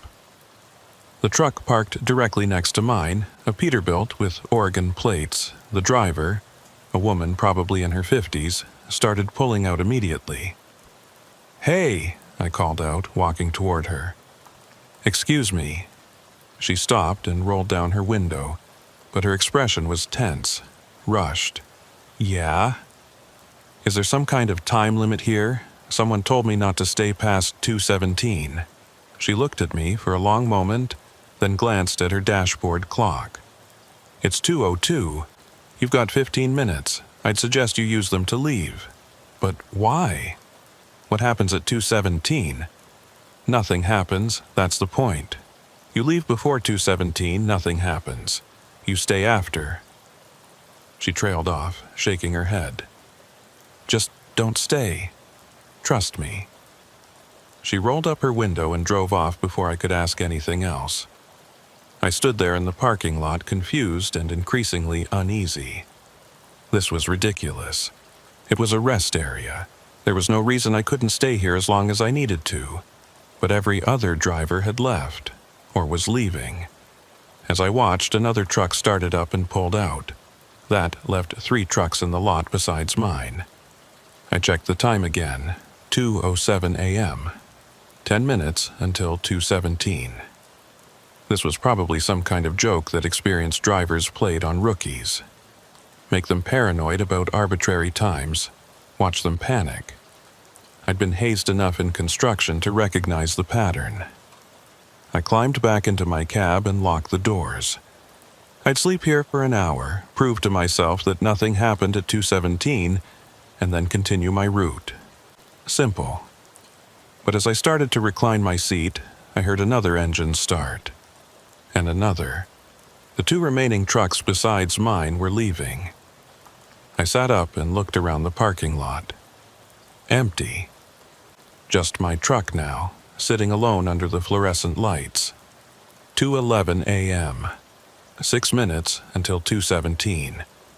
Okay, this was getting creepy. Why would every single driver leave? What did they know that I didn't? I started my engine.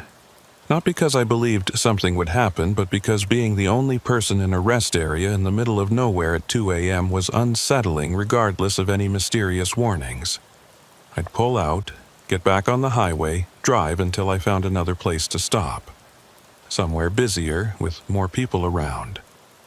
I put the truck in gear and started moving toward the exit. As I drove past the main building, I glanced at it one more time. The lights were still on inside, but I couldn't see anyone. No attendants, no other travelers. Just empty lit rooms. My dashboard clock changed as I reached the exit ramp, 2:17 a.m. Exactly 2:17. I merged back onto Interstate 5 and accelerated, putting distance between myself and that rest area. Nothing had happened. No explosions, no monsters, no mysterious phenomena. Just a bunch of drivers following some superstitious ritual about a specific time. But as I drove, I couldn't shake the memory of their faces. The way they'd all looked rushed, almost frightened. The urgency in their movements as they'd left. They weren't joking. They genuinely believed something was wrong with staying past 2:17. I drove for another hour before finding a large commercial truck stop. I pulled in, parked among dozens of other trucks, and tried to sleep. But I kept thinking about that rest area, about the exodus of drivers, about the warning, don't stay past 2:17. The next morning I asked other drivers about it. Most had never heard of any 2:17 rule. A few gave me strange looks and changed the subject. One older driver, a guy named Carter, who'd been running the West Coast routes for decades, pulled me aside. "Where'd you hear about that?" he asked quietly. "A rest area in southern Oregon. All the drivers left right before 2:17 a.m. They told me not to stay past that time." Carter nodded slowly. There are a few rest areas like that. Places where the old-timers know to leave by a certain time.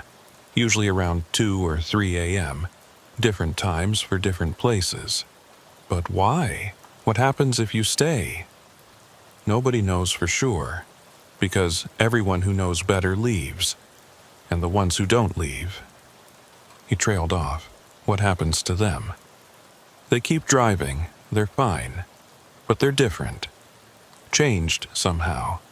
They don't talk about what they experienced, and they never stop at those rest areas again. Most of them quit trucking altogether eventually. That doesn't make sense. No, it doesn't, but that's how it is. Some places on the highways have rules, unwritten rules that you learn through experience or through warnings from other drivers, and the smart ones follow those rules without asking too many questions. I thanked Carter and walked away, more confused than before. Changed? What did that mean? And why would experiencing something at a rest area make someone quit trucking? I should have left it alone, should have filed it away as one of those weird highway superstitions and moved on with my life. But I couldn't. The mystery of it gnawed at me. Over the next few weeks, I started paying attention to rest areas, watching patterns. And I noticed something. At certain rest areas, always between 2 and 3 a.m., there would be a mass exodus of trucks. Drivers would leave all at once, like they were responding to some unheard signal, and it was always just before a specific time.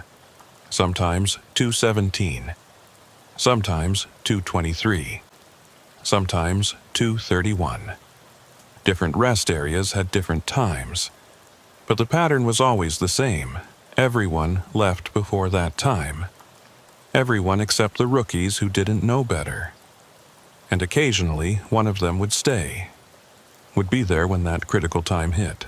I started watching what happened to those trucks, the ones that stayed past the designated time, and what I found was disturbing. They'd leave eventually, usually within 10 or 15 minutes. They'd merge back onto the highway and continue their routes. Nothing obviously wrong. But if you watched carefully, you'd notice little things.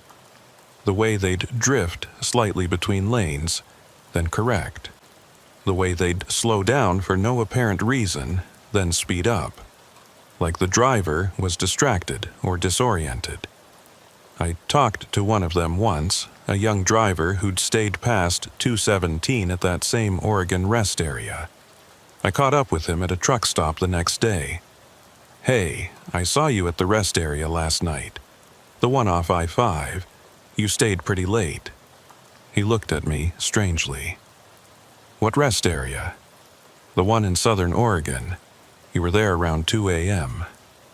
He shook his head. "I didn't stop last night.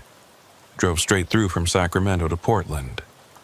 I saw your truck, same company logo, same cab number. You must be mistaken. I didn't stop anywhere, but I knew what I'd seen. His truck had been there, had been one of the few that stayed past 2:17, and now he had no memory of it." That's when I started to understand. The people who stayed past those critical times didn't remember it. Whatever happened to them, it erased that memory, or replaced it with something else. I became obsessed with figuring it out, started keeping detailed logs of which rest areas had which times, started timing my stops so I could observe without staying too long myself. And slowly, over months of watching and documenting, I began to see a pattern. The rest areas with these time limits all had something in common. They were older facilities built in the 1970s or early 1980s. They were located in remote areas away from major cities. And they all had that same quality of feeling slightly wrong, even if you couldn't articulate exactly what was off about them. I compiled a list, 17 rest areas across Oregon, Washington, and California that showed the pattern, each with its own specific cutoff time. And I made a decision. I was going to stay past 2:17. I was going to experience whatever it was that everyone else fled from, and I was going to document it. Because I needed to know, needed to understand what was happening in these places. It was a stupid decision, reckless. But I was young and confident and convinced that whatever had affected others wouldn't affect me. I'd be prepared, vigilant, aware. So I planned my visit carefully. I chose the Oregon rest area, the one where I'd first learned about the rule. I'd stop there deliberately, stay in my truck, watch and wait. I'd have my phone recording, my logbook ready. I'd document everything. I made the drive on a Tuesday night, arriving at the rest area at 1:45 a.m. The parking lot was moderately full, maybe 15 trucks. I parked in a central location where I could see most of the lot. I set up my phone to record video of the parking lot and checked my watch. 1:47 a.m., 30 minutes until 2:17. And then I waited. The first trucks started leaving at 2:05 a.m. Not all at once, but in quick succession. I watched as engines fired up and vehicles pulled out, heading for the exit. Their movements were efficient, practiced. Drivers who'd done this before. By 2:10, the parking lot was half empty. The remaining drivers were getting ready to leave. I could see them moving in their cabs, checking mirrors, preparing to go. 2:12 a.m. A truck next to mine started up. The driver, a heavyset man with a gray beard, glanced at my truck as he pulled out. Our eyes met for a moment, and I saw concern in his expression. He shook his head slightly, like he was disappointed in me, then drove away. 2:14 a.m. 3 minutes until 2:17. Only 2 other trucks remained besides mine. As I watched, they both started up simultaneously and headed for the exit. I was alone now, just my truck in a parking lot designed for 30 vehicles. The lights overhead seemed brighter somehow, more harsh. The shadows between the light pools seemed darker. I checked my phone. The video was recording properly, showing the empty parking lot. Everything looked normal. 2:16 a.m., 1 minute. I gripped my steering wheel, my eyes scanning the parking lot, the building, the surrounding darkness, waiting for something to happen. An attack, a phenomenon, something that would explain why everyone fled. My dashboard clock changed. 2:17 a.m. Nothing happened. The lights stayed on. The building remained dark and empty. The parking lot was unchanged. Just me sitting in my truck, watching and waiting. I felt almost disappointed, all that build-up, all those warnings, and nothing had happened. It was just an empty rest area. But then I noticed something. The quality of the light had changed. It was subtle, almost imperceptible, but the fluorescent glow from the overhead lights seemed slightly different. Less white, more blue, like the color temperature had shifted. I looked at my phone screen. The video showed the parking lot, but the colors looked wrong. Everything had a faint blue tint, like an old photograph. Then the sound changed. The ambient noise of the highway, the distant hum of traffic that you never really notice until it's gone, faded away. Not abruptly, just a gradual diminishing until there was complete silence. Absolute silence. No wind, no insects, no distant vehicles, nothing. I rolled down my window slightly, listening. The silence was oppressive, unnatural. Even in the most remote locations, there's always some sound. Air moving, animals, something. But here, there was nothing. And then I heard it. A sound so faint I almost missed it. A voice. No, voices. Multiple voices speaking in unison, very distant. I couldn't make out the words, but the rhythm was clear. They were counting, slowly and deliberately.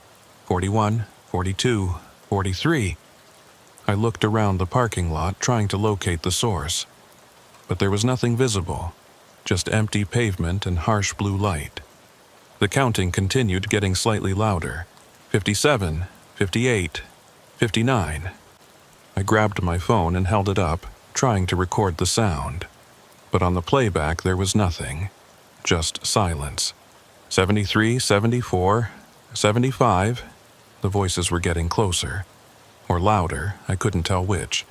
They seemed to come from everywhere and nowhere at once. I started my engine. The rumble was reassuringly normal, cutting through the eerie silence. But as soon as the engine noise faded to an idle, I could hear the counting again. 92, 93, 94. I put the truck in gear and started moving toward the exit. Slowly at first, then faster. The counting continued, following me. 106, 107, 108. I reached the exit ramp and accelerated up to the highway. The counting began to fade, getting quieter as I merged onto Interstate 5. By the time I was at highway speed, it was gone completely. I drove for 10 miles before I felt calm enough to think clearly. The ambient sound of traffic had returned. The light through my windshield looked normal.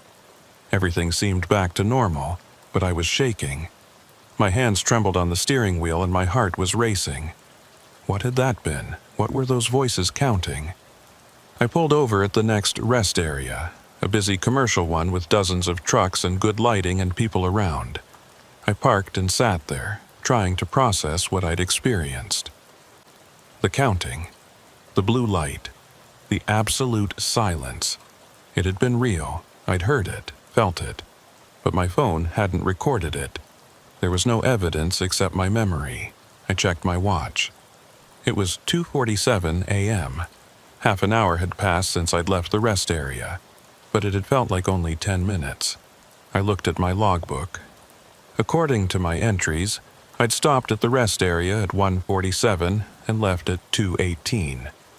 That part matched my memory, but there was a note I didn't remember writing, scrawled in my handwriting at the bottom of the page. Counted to 137. I stared at that note. I hadn't written it. I was sure of it. I'd been focused on observing, on documenting. I hadn't taken time to write anything, but it was there, in my handwriting. Counted to 137. What did that mean? Had the voices been counting to 137? I'd heard them reach at least 108 before the counting faded, but I'd driven away before they finished. What happened if you stayed until they reached the end?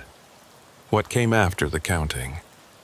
I sat in that truck stop parking lot until dawn, too uneasy to sleep. When the sun came up and the world looked normal again, I finally felt safe enough to close my eyes. But the memory of those voices stayed with me. The rhythmic counting, emotionless and mechanical. And the note I hadn't written, counted to 137. Over the next few days, I tried to find information about what I'd experienced. Searched online for reports of strange occurrences at rest areas, counting voices, anything similar. Found nothing useful, just the usual urban legends and creepypasta stories, none of which matched what I'd heard. I talked to other drivers again, more directly this time. Asked specifically about the counting. Most had no idea what I was talking about, but a few, the older ones, would get this look in their eyes. Recognition. Fear. One driver, a woman named Hayes who'd been running freight for 35 years, finally told me what she knew. The counting is a warning, she said. It's the place trying to figure out how long you've been there. How much time it has with you. Time for what? To change things. To alter your perception, your memory, your sense of time and space. The longer you stay, the higher it counts, the more it can change. What happens when it reaches the end? Hayes shook her head. I don't know. I've never heard of anyone staying that long. Most people realize what's happening and leave. The ones who don't remember leaving just before the counting finishes. Why don't they remember? Because the place takes that memory, replaces it with something else. You think you drove straight through, never stopped, but you did stop. You just don't remember it. And the note in my logbook counted to 137? That's how far the counting got before you left. If you'd stayed longer, the number would be higher. What's the highest anyone's heard? Hayes looked uncomfortable.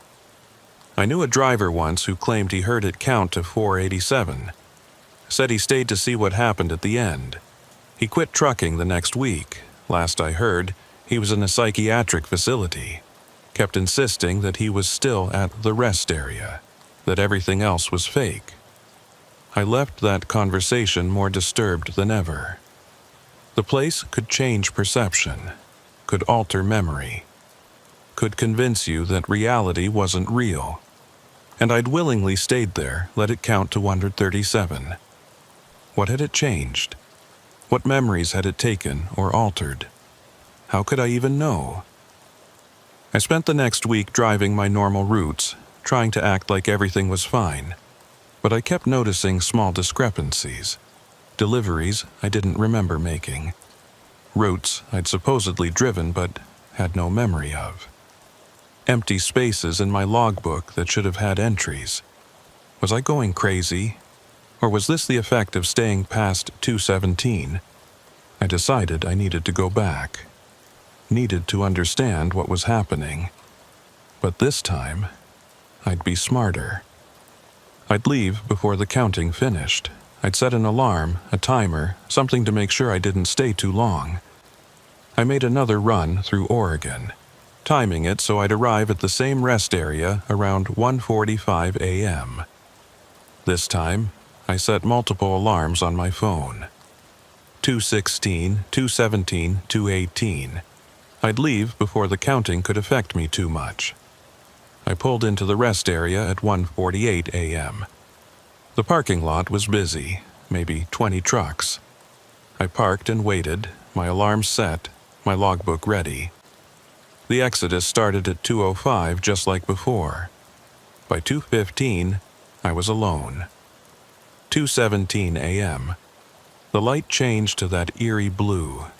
The sound disappeared, and the counting began.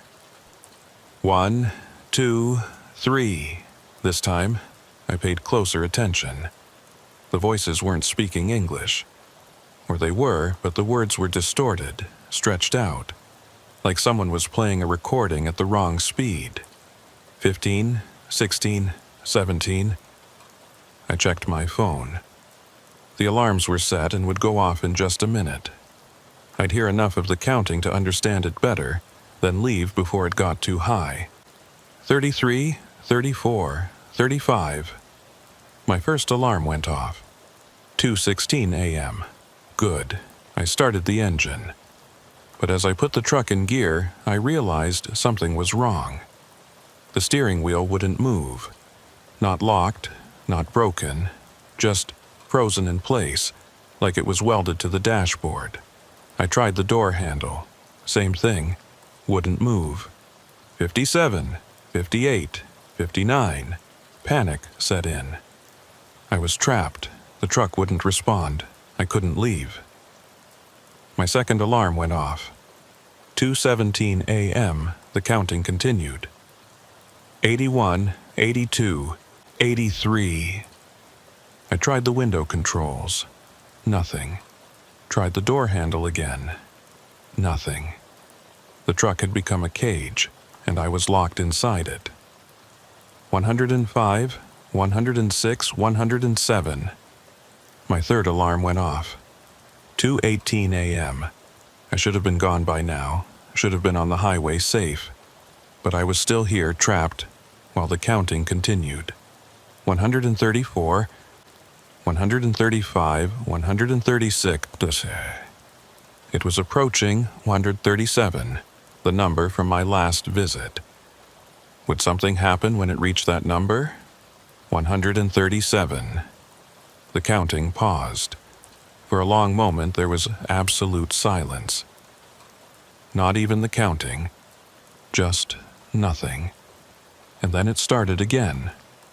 138, 139, 140. It was continuing, going higher than before. And I couldn't leave. The counting continued past 137, the number from my previous visit. Each number seemed to take longer than the last, stretching out in the silence. 145, 146, 147. I sat frozen in my truck, unable to move even though every instinct screamed at me to run. The controls were still locked. The doors wouldn't open. I was trapped, and the counting showed no signs of stopping. At number 152, something changed. The blue light in the parking lot began to pulse, very slowly, like a heartbeat, and with each pulse I felt something, a tugging sensation like invisible hands were trying to pull me somewhere. 163, 164. The tugging got stronger. I looked down at my hands on the frozen steering wheel and saw something impossible. They were becoming transparent, not like glass, but like they were fading out of existence. I could see through them to the steering wheel beneath. Panic flooded through me. I tried to move, to shake my hands, to do anything, but I was paralyzed, watching as my own body slowly became translucent. 178, 179. At 180, the pulsing light synchronized with the counting. Each number came with a flash of blue, and with each flash, I felt more of myself being pulled away. Not physically, but something deeper, something essential. I became aware of another space, not the parking lot, not my truck, but somewhere else. A room, small and dark and enclosed, and I was sitting there in that room, even though I was also still in my truck. 187, 188. The dual existence was disorienting. I could feel the steering wheel under my hands, but also feel a metal chair beneath me. Could see the parking lot through my windshield, but also see concrete walls surrounding me. Could smell the night air through my slightly open window, but also smell the musty, stale air of the enclosed room. Two places at once. Two realities overlapping. 193, 194. In the room, I tried to stand up, tried to walk to the door I could sense on one wall, but I couldn't move. Was frozen in the same position as in my truck. Sitting, waiting, counting, and then I felt them. The others. Other presences in adjacent rooms, separated by walls I couldn't see but could sense. Dozens of them, maybe hundreds, all frozen like me, all counting. Some were at much higher numbers. I could feel their counts echoing through the walls. Thousands, tens of thousands, some even higher. They'd been here for years, maybe decades, still counting, still trapped. 199, 200. The counting reached 200 and something released. Not everything, just enough. The controls in my truck suddenly responded. The steering wheel moved, the door handle worked. But I was still transparent, still half in the room. The release was partial, incomplete. I didn't hesitate. Even in my diminished state, I threw the truck into gear and accelerated toward the exit. The truck responded sluggishly like it was moving through water, but it moved. As I drove, I watched my hands on the wheel slowly become more solid. The transparency faded, and I could see my skin, my bones, my flesh returning to normal opacity. But the sensation of being in two places remained. The counting continued in my mind, softer now but still present. 207, 208. I reached the exit and merged onto the highway. The parking lot disappeared behind me, but the room didn't. I was still there, still sitting in that metal chair, even as I drove down Interstate 5. The counting faded as I put distance between myself and the rest area, but the dual existence persisted.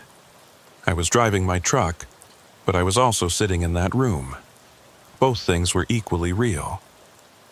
217, 218.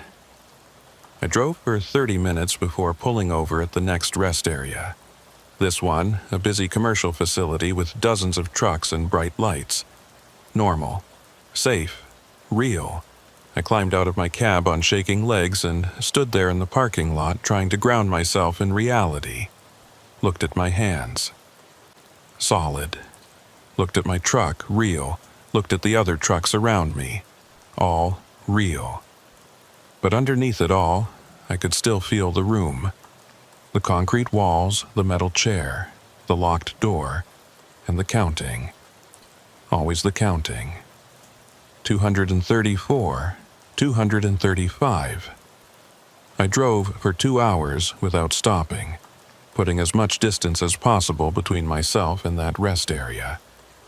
Finally pulled over at a large commercial truck stop near Eugene and sat there, my hands still shaking. I checked my phone. 4:47 a.m. Over 2 hours had passed since 2:17.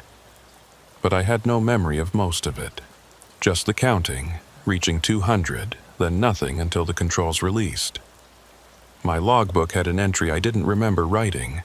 Counted to 200, saw the room. The room? What room? I had no memory of seeing any room, but apparently I had, during those lost hours while the counting continued. I tried to remember. Closed my eyes and focused on the time between 200 and when the truck released me, but there was nothing. Just a blank space in my memory. Or was there? As I sat there trying to force the memory back, I started to feel something. Not a memory exactly, but a sensation. Like I was in two places at once, sitting in my truck at this commercial stop, but also somewhere else, somewhere dark and enclosed. The counting room. The sensation grew stronger. I could almost see it now.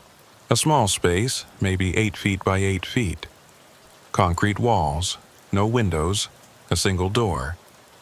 And in the center, sitting on a metal chair, someone I recognized.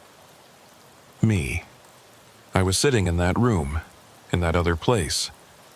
Frozen, just listening to the counting that echoed off the concrete walls.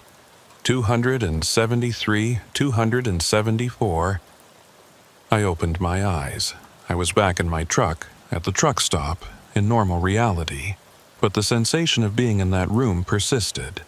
Like part of me was still there, trapped, counting. I called Hayes, the driver who'd warned me before. It was early, but she answered. "You went back," she said. Not a question. "Yeah, got trapped until the count reached 200. Shit, Reed, that's bad. That's really bad. I keep feeling like I'm somewhere else. Like part of me is still there." "You probably are." The counting room. It's where the place puts you when it counts past a certain point. Your body stays in your truck, but your mind goes somewhere else. How do I get back? How do I get out of the room? You don't.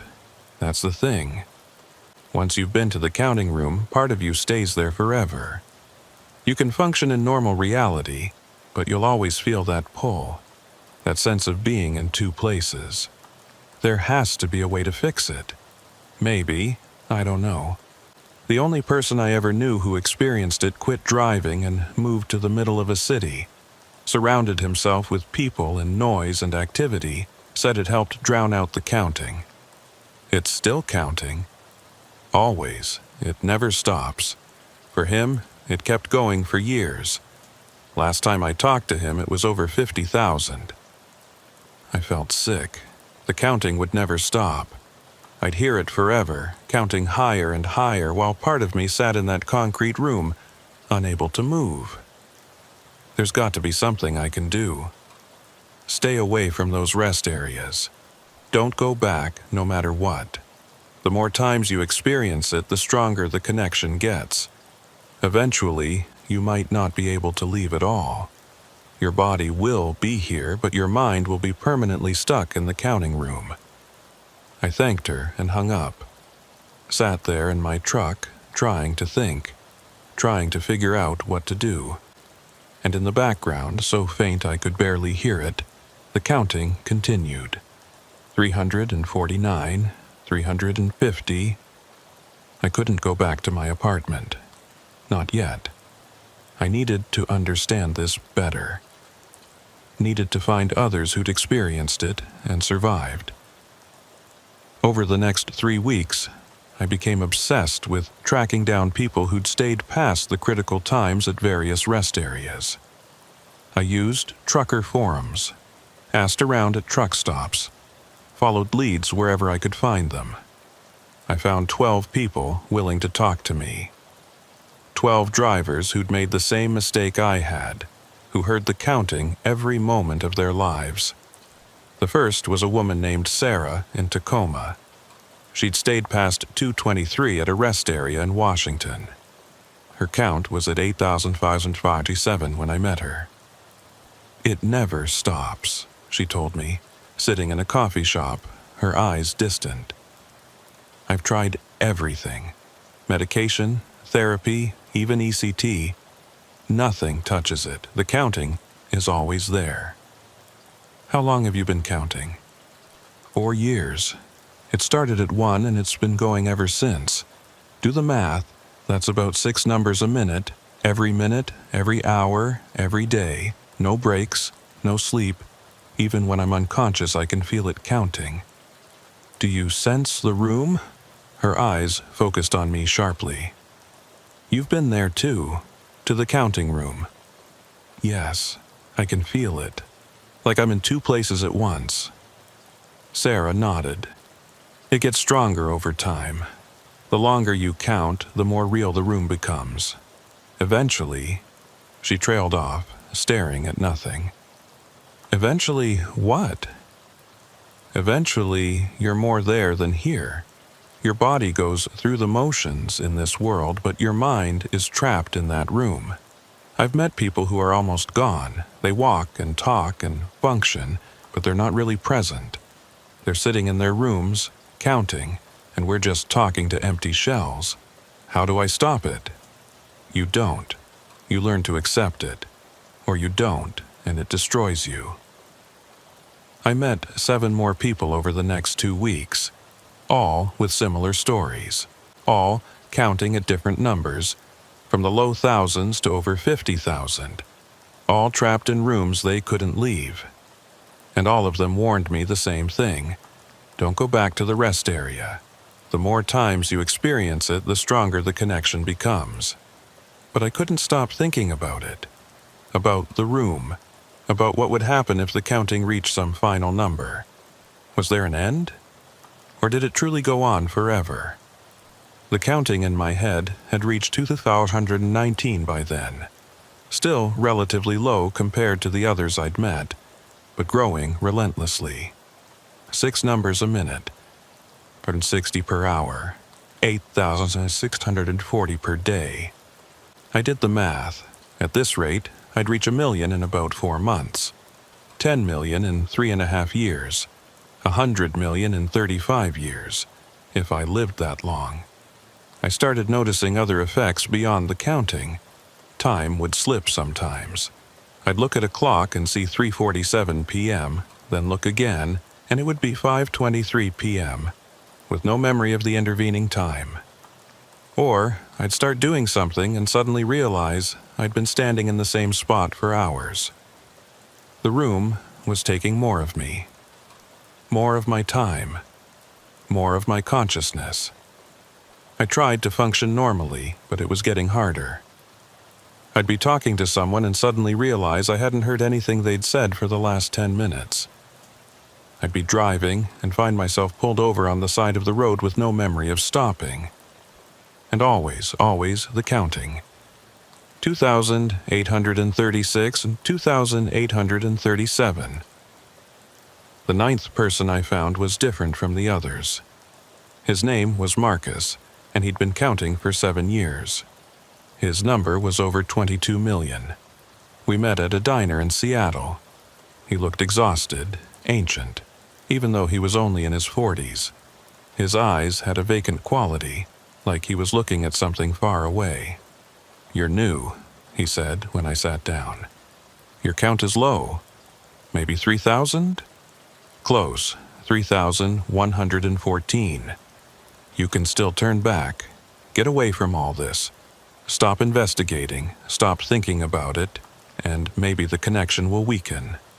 "Will it? Has yours weakened?" Marcus laughed, a hollow sound. "No, it's gotten stronger. Much stronger. I'm barely here anymore. Most of my awareness is in the room now. I come back to this world for a few hours a day, just enough to eat and sleep and maintain the basics. The rest of the time," he gestured vaguely, "I'm there." "What's it like, being there for so long?" "Quiet, still. The counting is the only sound, the only sensation.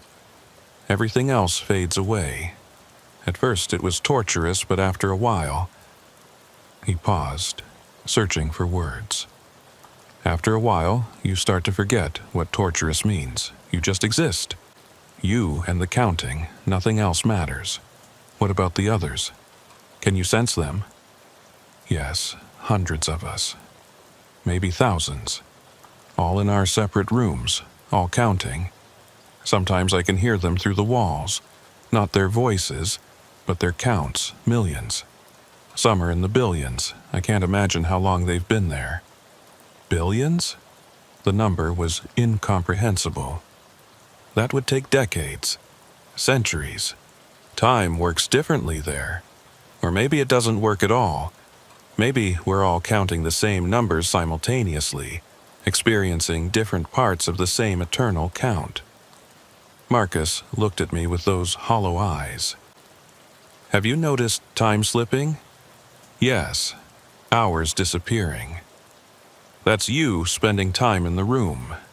Your body stays here, functioning on autopilot, but your consciousness is there, and the longer you count, the more time you spend there. Eventually, you'll be there permanently. How long do I have? Marcus shrugged. Depends. Some people last years before they're fully absorbed. Others, just months. It varies. But you've already been back to the rest area twice, which accelerates the process. I'd guess you have maybe 6 months before you're more there than here. 6 months. Half a year before I effectively cease to exist in this reality. Is there any way to reverse it? I don't know. I've never heard of anyone succeeding. But then again, once you're fully absorbed, you don't come back to tell anyone what happened to you. I left that meeting more disturbed than ever. 6 months. Maybe less. And then I'd be gone, trapped in a concrete room for the rest of my existence. The counting had reached 3,647 by then. Still climbing. Always climbing.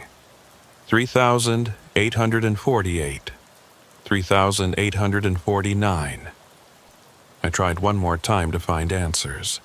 Drove to Eugene to visit Wyatt again, the old maintenance worker who'd worked at the rest area. He looked older than before, more frail. But he agreed to talk to me. You went back, he said.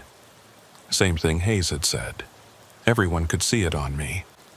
Twice, I needed to understand. And did you? Understand? Some of it.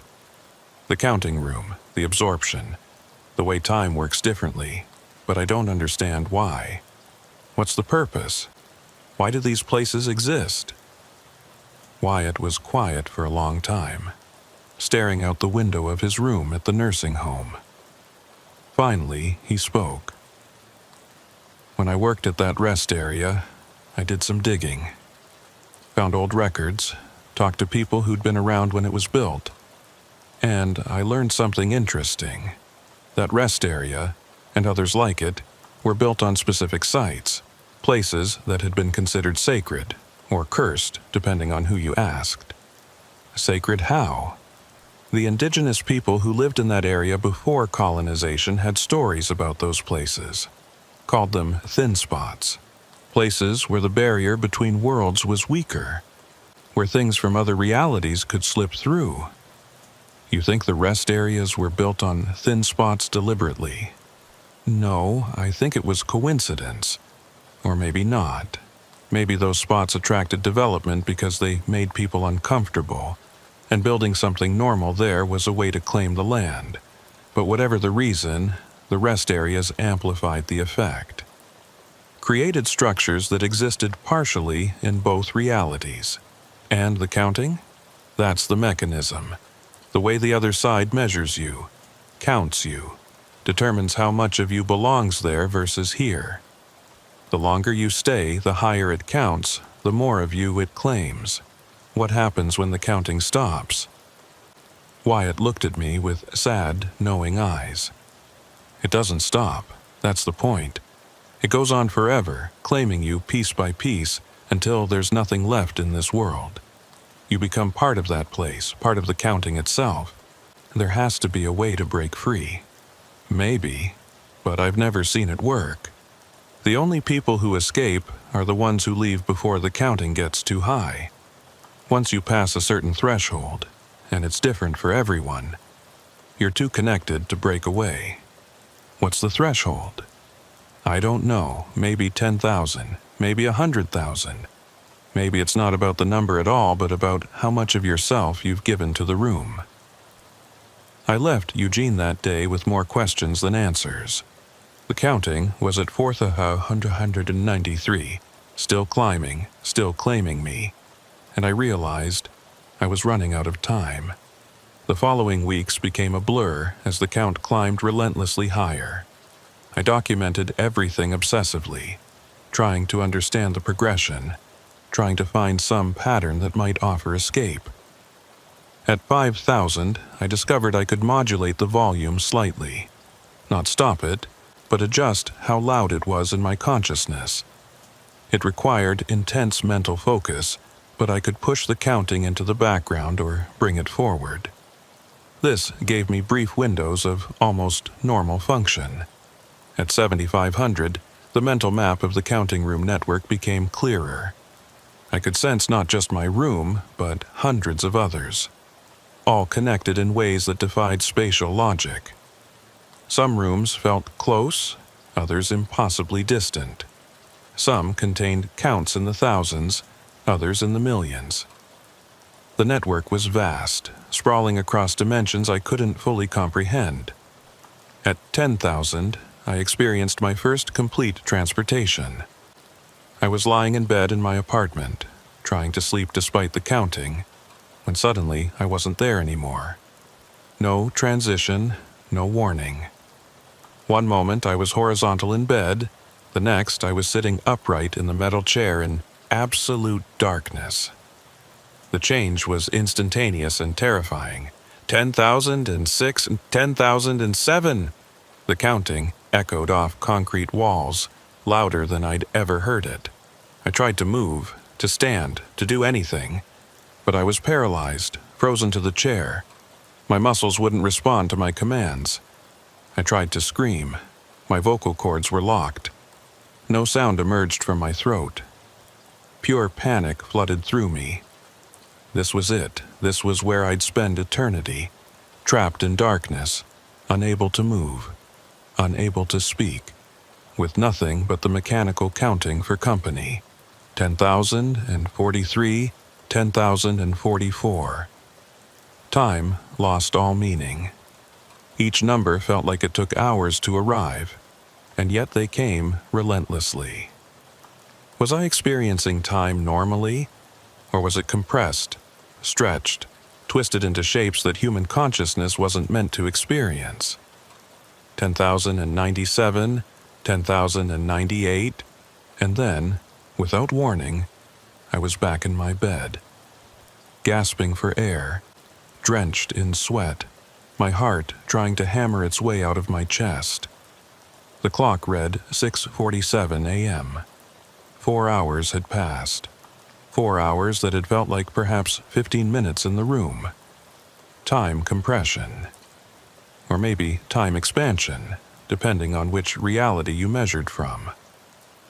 The room existed outside normal temporal flow.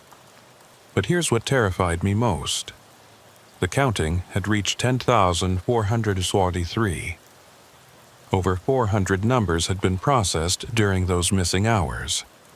I'd been consciously aware of maybe 70 of them. The rest had been counted without my awareness. The room was counting for me. Even when I wasn't consciously experiencing it, the process continued. Automated, mechanical, relentless. After that night, the transportations became regular occurrences. I'd lose hours every day, sometimes more. My body would go through the motions of living, eating, showering, walking, while my consciousness sat in that dark room, counting. I started keeping detailed logs of when the transportations happened and how long they lasted. Looking for patterns, for some way to predict or control them. There was no pattern. Sometimes I'd be transported for minutes, sometimes for hours, sometimes while I was awake, sometimes while sleeping. The room took me whenever it wanted, for however long it wanted. At 12,000, I met a woman named Elizabeth who'd been counting for 5 years. Her number was at 16,142,000, 16 million. We met at a support group I'd found online. Not for the counting specifically, such a group didn't officially exist, but for people experiencing dissociative disorders. Most of the group had normal dissociation issues, but 3 of us were counters. Elizabeth looked haggard, ancient, though she couldn't have been more than 35. She had that same distant look I'd seen in Marcus and James, the look of someone who was barely present.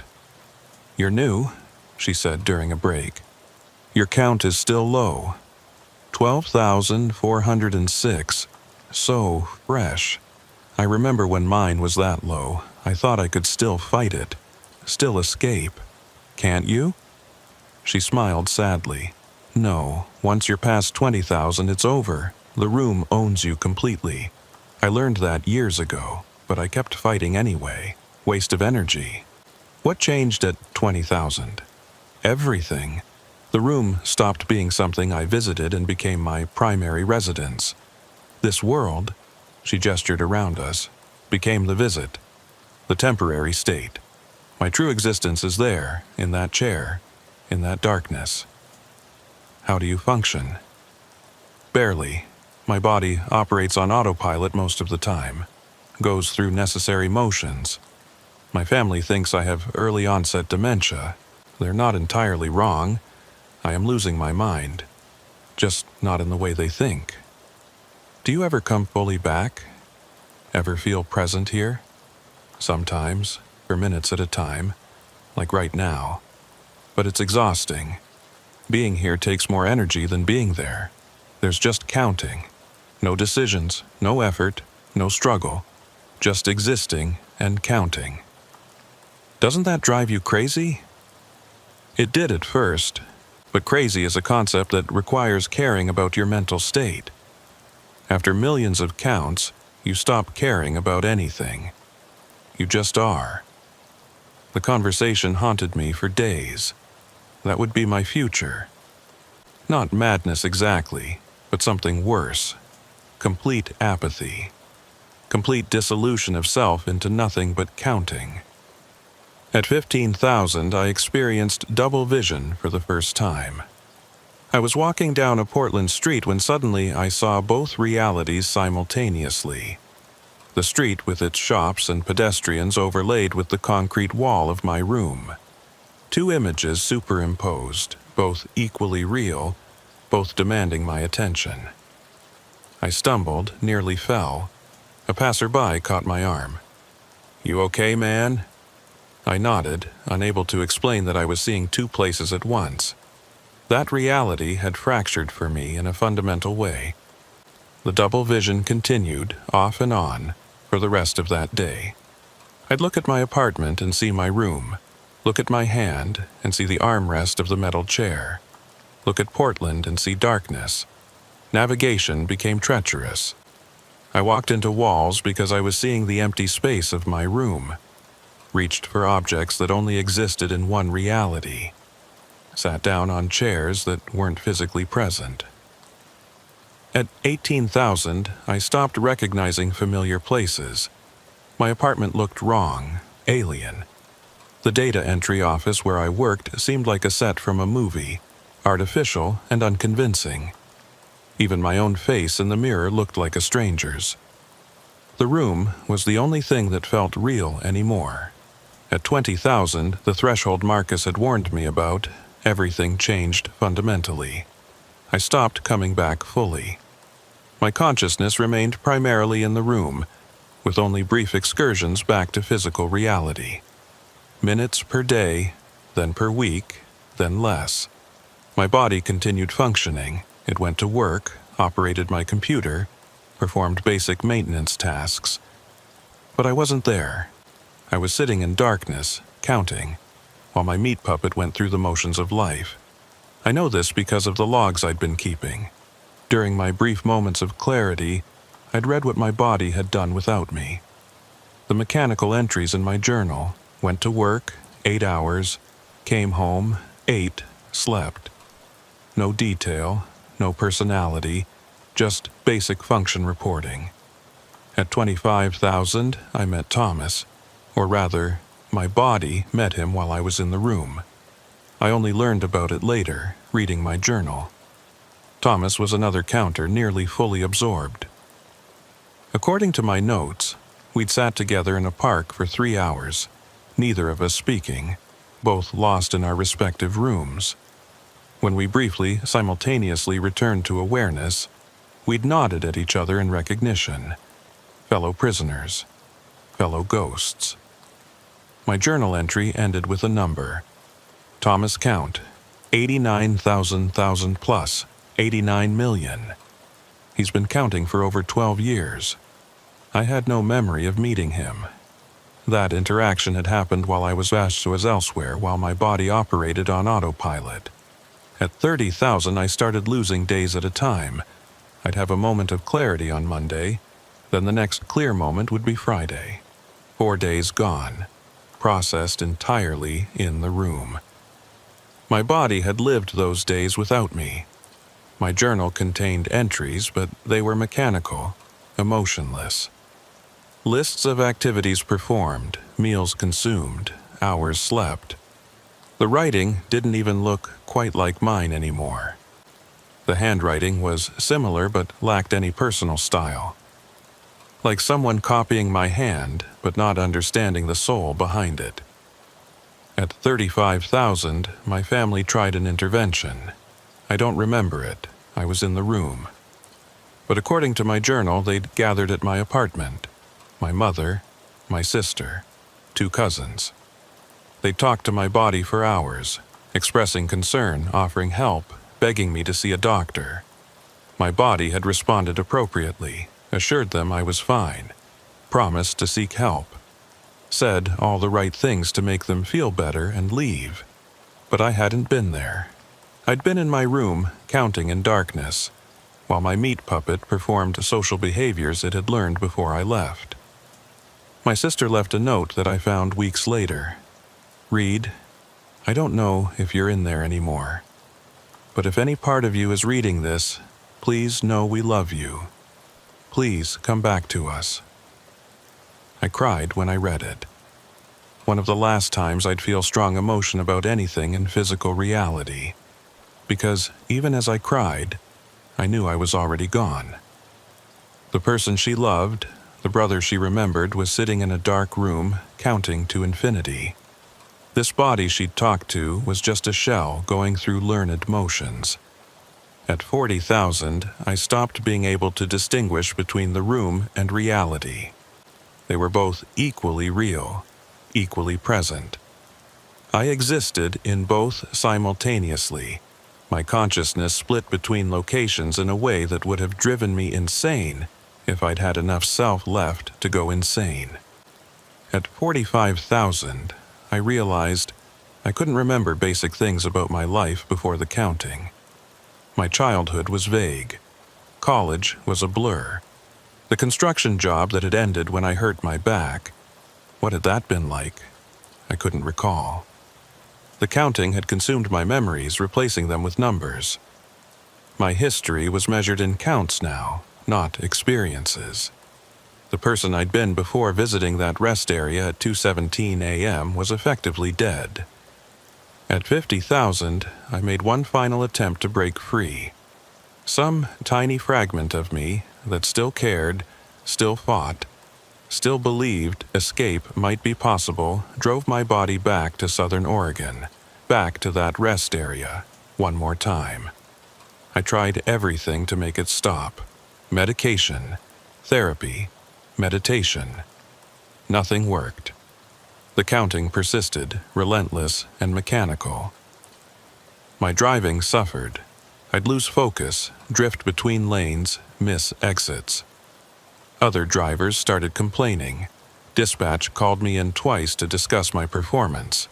I tried to explain what was happening, but how do you tell someone that part of your mind is trapped in a concrete room at a rest area that doesn't officially exist? They'd think I was having a breakdown. Maybe I was. The counting reached 1,000 after about a week. I could feel the room more clearly now, could sense the concrete walls, the metal chair, the single door that never opened. And I could sense something else. I wasn't alone in the room. There were others. I couldn't see them, couldn't interact with them, but I could feel their presence. Other drivers who'd made the same mistake I had, who'd stayed past the critical time and ended up in the counting room. How many were there? Dozens? Hundreds? The counting reached 5,000 after a month. By then, I could barely function in normal reality. The sensation of being in the room was stronger than being in the real world. I'd look around and see the inside of my truck, but I'd feel the concrete walls. I'd hear traffic and voices, but underneath it all was the relentless counting. I stopped driving, had to. It wasn't safe anymore. I moved into a small apartment in Portland trying to follow Hayes's advice. Surrounded myself with noise, TV always on, music playing, windows open to let in street sounds. It helped, but only slightly. The counting was always louder than anything else.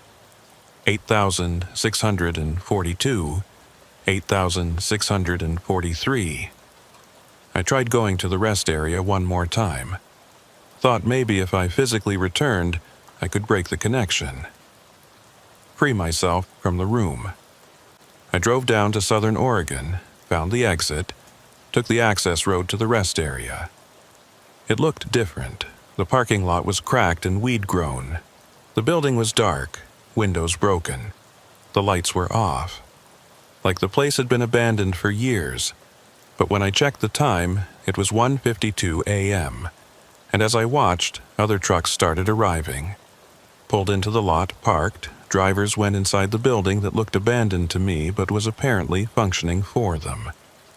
I was seeing two versions of reality, the abandoned rest area and the active one, overlaid on each other. 2:17 a.m. approached. The trucks started leaving one by one. I stayed in my vehicle watching. The moment hit. The light changed to blue, the sound disappeared, and the counting began. But this time I heard more than just counting. I heard screaming. Dozens of voices, maybe hundreds, all screaming in unison. The sound was overwhelming, painful. I covered my ears, but it didn't help. The screaming wasn't external. It was in my head. In the counting room where part of me still sat on that metal chair. The other drivers in the room. They weren't just sitting there counting. They were screaming. Had been screaming this whole time, but I hadn't been able to hear it until now. I drove away as fast as I could, but the screaming followed me. Merged with the counting, creating a horrible cacophony that made it impossible to think. 10,215. 10,216. The counting was louder now, amplified by the screams. It filled my mind, drowning out everything else. I made it back to Portland somehow. Don't remember the drive. Just remember arriving at my apartment, stumbling inside, collapsing on the floor. The counting and screaming continued for hours, or maybe days. Time lost meaning. I existed in the counting room more than in the real world now. Finally, the screaming faded, but the counting remained, louder than ever. 15,791. I realized what was happening. The rest area wasn't just changing my perception. It was pulling me in. Slowly, gradually, the counting room was becoming more real than reality, and eventually, I'd be there completely. My body would be here, but my mind would be gone, trapped in that concrete room forever. I had to do something, had to find a way to break the connection before it was too late. I started researching. Not online, where there was nothing useful, but in libraries. Old books about highway construction, local history, paranormal phenomena. Anything that might give me a clue about what these rest areas were and why they existed. And finally, I found something. A reference in an old newspaper article from 1981. A rest area in southern Oregon had been closed after several drivers reported strange experiences. The article didn't go into detail, just mentioned that the facility was being decommissioned, and drivers were advised to use alternate rest stops. But there was a name mentioned, a maintenance worker who'd been the last person to officially work at the rest area before it closed. Michael Wyatt. I found him 3 days later, living in a nursing home in Eugene. He was in his 80s now, frail and tired, but his mind was sharp. "You're asking about the rest area," he said, when I explained why I was there. "You stayed past the time, didn't you?" 2:17. How did you know? Because everyone who comes asking has the same look. That faraway expression, like they're listening to something no one else can hear. You're counting right now, aren't you? Even as we talk. And 23,411. 23,412, yes. I can't make it stop. Wyatt nodded slowly. I worked at that rest area for 3 years. Maintained the facilities, kept things running, and I noticed the pattern. Every night around 2 a.m. all the drivers would leave. Every single one, like clockwork. Why 2:17? What's special about that time? Nothing. It's arbitrary, or maybe not. The time varies by rest area, but it's always in that 2 to 3 a.m. range. The dead hours, people call them, when reality is thinnest. What is that place? What's the counting room? Wyatt was quiet for a long moment. I don't think it's a place, exactly. I think it's a state, a condition. You stayed too long in a space that's not quite normal, and now part of you is stuck between states, between here and there, between real and unreal. How do I fix it? You can't, not completely, but you can learn to live with it. The counting will never stop, but you can learn to push it into the background. Make it quiet enough that you can function. How? By accepting it. Stop fighting it. Stop trying to make it go away. Acknowledge that it's part of you now, that you'll hear it forever, and then let it be. The more you resist, the louder it gets. That was 6 months ago. Wyatt was right. The counting never stops. It's at 67,492 right now, and it will keep going forever. But I've learned to live with it. Learned to push it far enough back that I can function most of the time. Some days are better than others. Some days the counting is just a whisper in the back of my mind. Other days it's overwhelming, and I have to stay in my apartment with all the lights on and the TV loud just to feel grounded in reality. I don't drive trucks anymore. Can't. The risk is too high. What if I dissociate while driving? What if I end up fully in the counting room while my truck is going 70 on the highway? I got a job in Portland. Office work, data entry, mind-numbing and boring but safe. And the ambient noise of the office helps drown out the counting. But I've learned things I wish I didn't know. The counting room isn't just one room. It's many rooms, all connected. Every person who gets trapped has their own room, but we can sense each other, feel each other's presence through the walls, and there are a lot of us. Hundreds, maybe thousands, all sitting in our concrete rooms counting, unable to leave. Some have been there for decades. I can feel them, the ones whose counts are in the millions. They're more there than here, barely present in reality anymore. Just shells going through the motions while their true selves sit in those rooms, counting forever. I've tried warning other drivers, tried posting online about the 2:17 rule in the counting rooms, But nobody believes me. They think it's creative writing, or that I'm mentally ill, or that it's some kind of joke. And maybe that's for the best. Maybe fewer drivers knowing means fewer drivers stopping at those rest areas. Fewer people ending up like me. But I also know that some people will stop regardless, will ignore the warnings, will stay past the critical time, will end up in the counting room. Because that's human nature. We see danger and we're drawn to it. We hear warnings and we ignore them, just like I did. The counting is at 67,501 now. It increases by 1 every 3 seconds or so. Do the math and you'll realize it will never stop. In a year, it'll be over 10 million. In 10 years, over 100 million. And I'll hear every single number. I've thought about ending it, ending my life, freeing myself from the counting. But I don't know if that would work. Would death free me, or would I just be stuck in the counting room permanently without even the connection to reality that lets me exist here? I can't risk it. So I keep going. Keep living my quiet life in Portland, counting to infinity. The worst part isn't the counting itself. It's the knowledge that I'm not alone. That there are thousands of others out there living normal lives on the surface but spending every moment of their existence sitting in those concrete rooms, trapped by their own curiosity. And new people join us all the time. I can feel when someone new enters the counting room.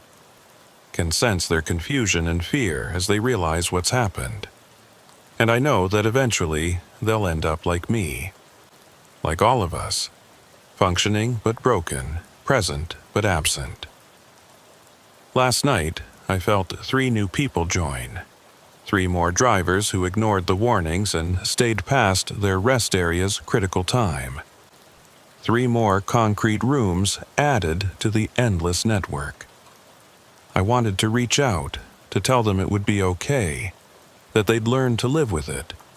But I can't communicate with them, can only sense their presence as they begin their own eternal counts. The counting is at 67,138 now. Another day, another 28,800 numbers. In a month, that'll be 864,000 more. In a year, 10,112,000. I don't sleep well anymore. When I do sleep, I dream of the counting room. See it clearly in ways I can't when I'm awake. The concrete walls, the metal chair, the locked door. And through the walls, I can hear the others. All of us counting together. Our voices merged into a single, endless stream of numbers. Sometimes I wonder if there's a purpose to it. If the counting serves some function we don't understand. But I don't think there is. I think it's just what happens when you stay too long in places that exist between states. You get caught in a loop, counting forever, trapped by your own curiosity. I went back to the rest area one more time, 3 months ago. Drove down to Southern Oregon, pulled into the parking lot at 1:30 a.m. Watched as other drivers came and went, all leaving by 2:16. I stayed. Watched the clock tick down to 2:17. Waited for the light to change, the sound to disappear, the counting to begin. But nothing happened. The rest area looked normal. No blue light, no silence, no counting. Just a regular rest stop with regular lighting and regular ambient noise. Because I was already in the counting room. I'd been there for months. The rest area couldn't trap me again because it already had me. I sat there until dawn, watching the sun come up over the empty parking lot. And I realized that this was my life now. Forever trapped between 2 states, always counting, never free. The counting is at 67,584 now. By the time you read this, it'll be higher. By the time you forget this story, it'll be higher still.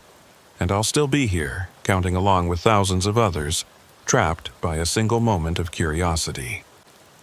If you ever see a rest area where all the trucks leave at a specific time, don't question it. Don't investigate. Just leave with them. Because once you stay past that time, once you hear the counting begin, you become part of it. Forever. I'm at 67,629 now. The count continues. It will always continue. And somewhere, right now, another driver is pulling into a rest area at 1:45 a.m. They'll see the other trucks leaving. They'll be curious about why. They'll ignore the warnings. And at 2:17, they'll hear the counting begin.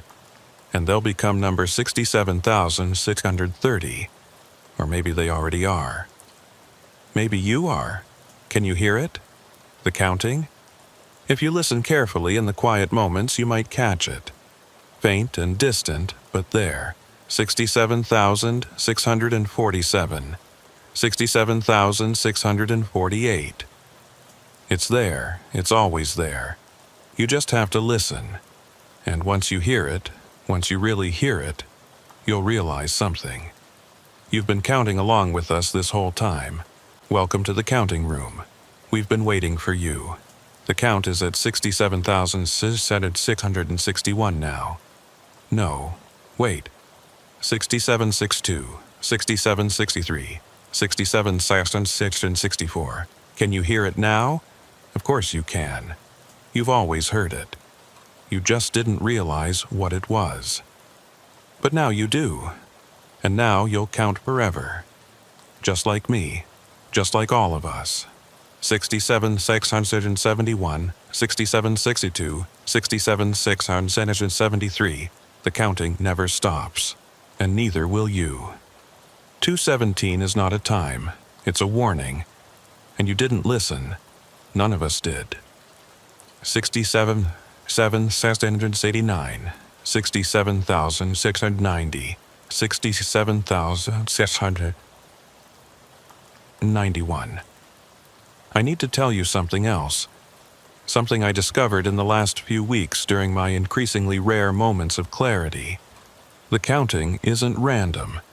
It's not just measuring time or claiming consciousness. It's building something. Every number is a piece. Every counter is contributing to a structure we can't fully perceive. When I reach deep into the network of rooms, when I sense all the others counting simultaneously, I can feel it. The shape of something vast being constructed, one number at a time. 67,712. 67,713. Some of the longest-term counters, the ones in the billions, they're no longer individuals. They've merged into the structure itself, become load-bearing elements in whatever is being built. They don't count anymore, they are the count, and we're all moving toward that. All of us in our concrete rooms, adding our numbers to the infinite edifice. 67,774. 67,775. Marcus finally disappeared last week. I felt it happen. His room went silent, not empty but transformed. His consciousness had been fully integrated. He'd become part of the architecture. James is close. Elizabeth is closer. Thomas might already be gone. I haven't sensed him in days. And me, I'm at 67,749 now. Still individual, still separate. But the pull is getting stronger. The structure wants me, needs me. Every number brings me closer to that final integration. 67,756, 67,757. You're wondering if this is real, if I'm just a creative writer, spinning a creepy story for internet points. That's what I'd think too, if I were reading this. But here's the thing. You've been counting along with me, haven't you? Not consciously, maybe. But some part of you has been tracking the numbers as they appear.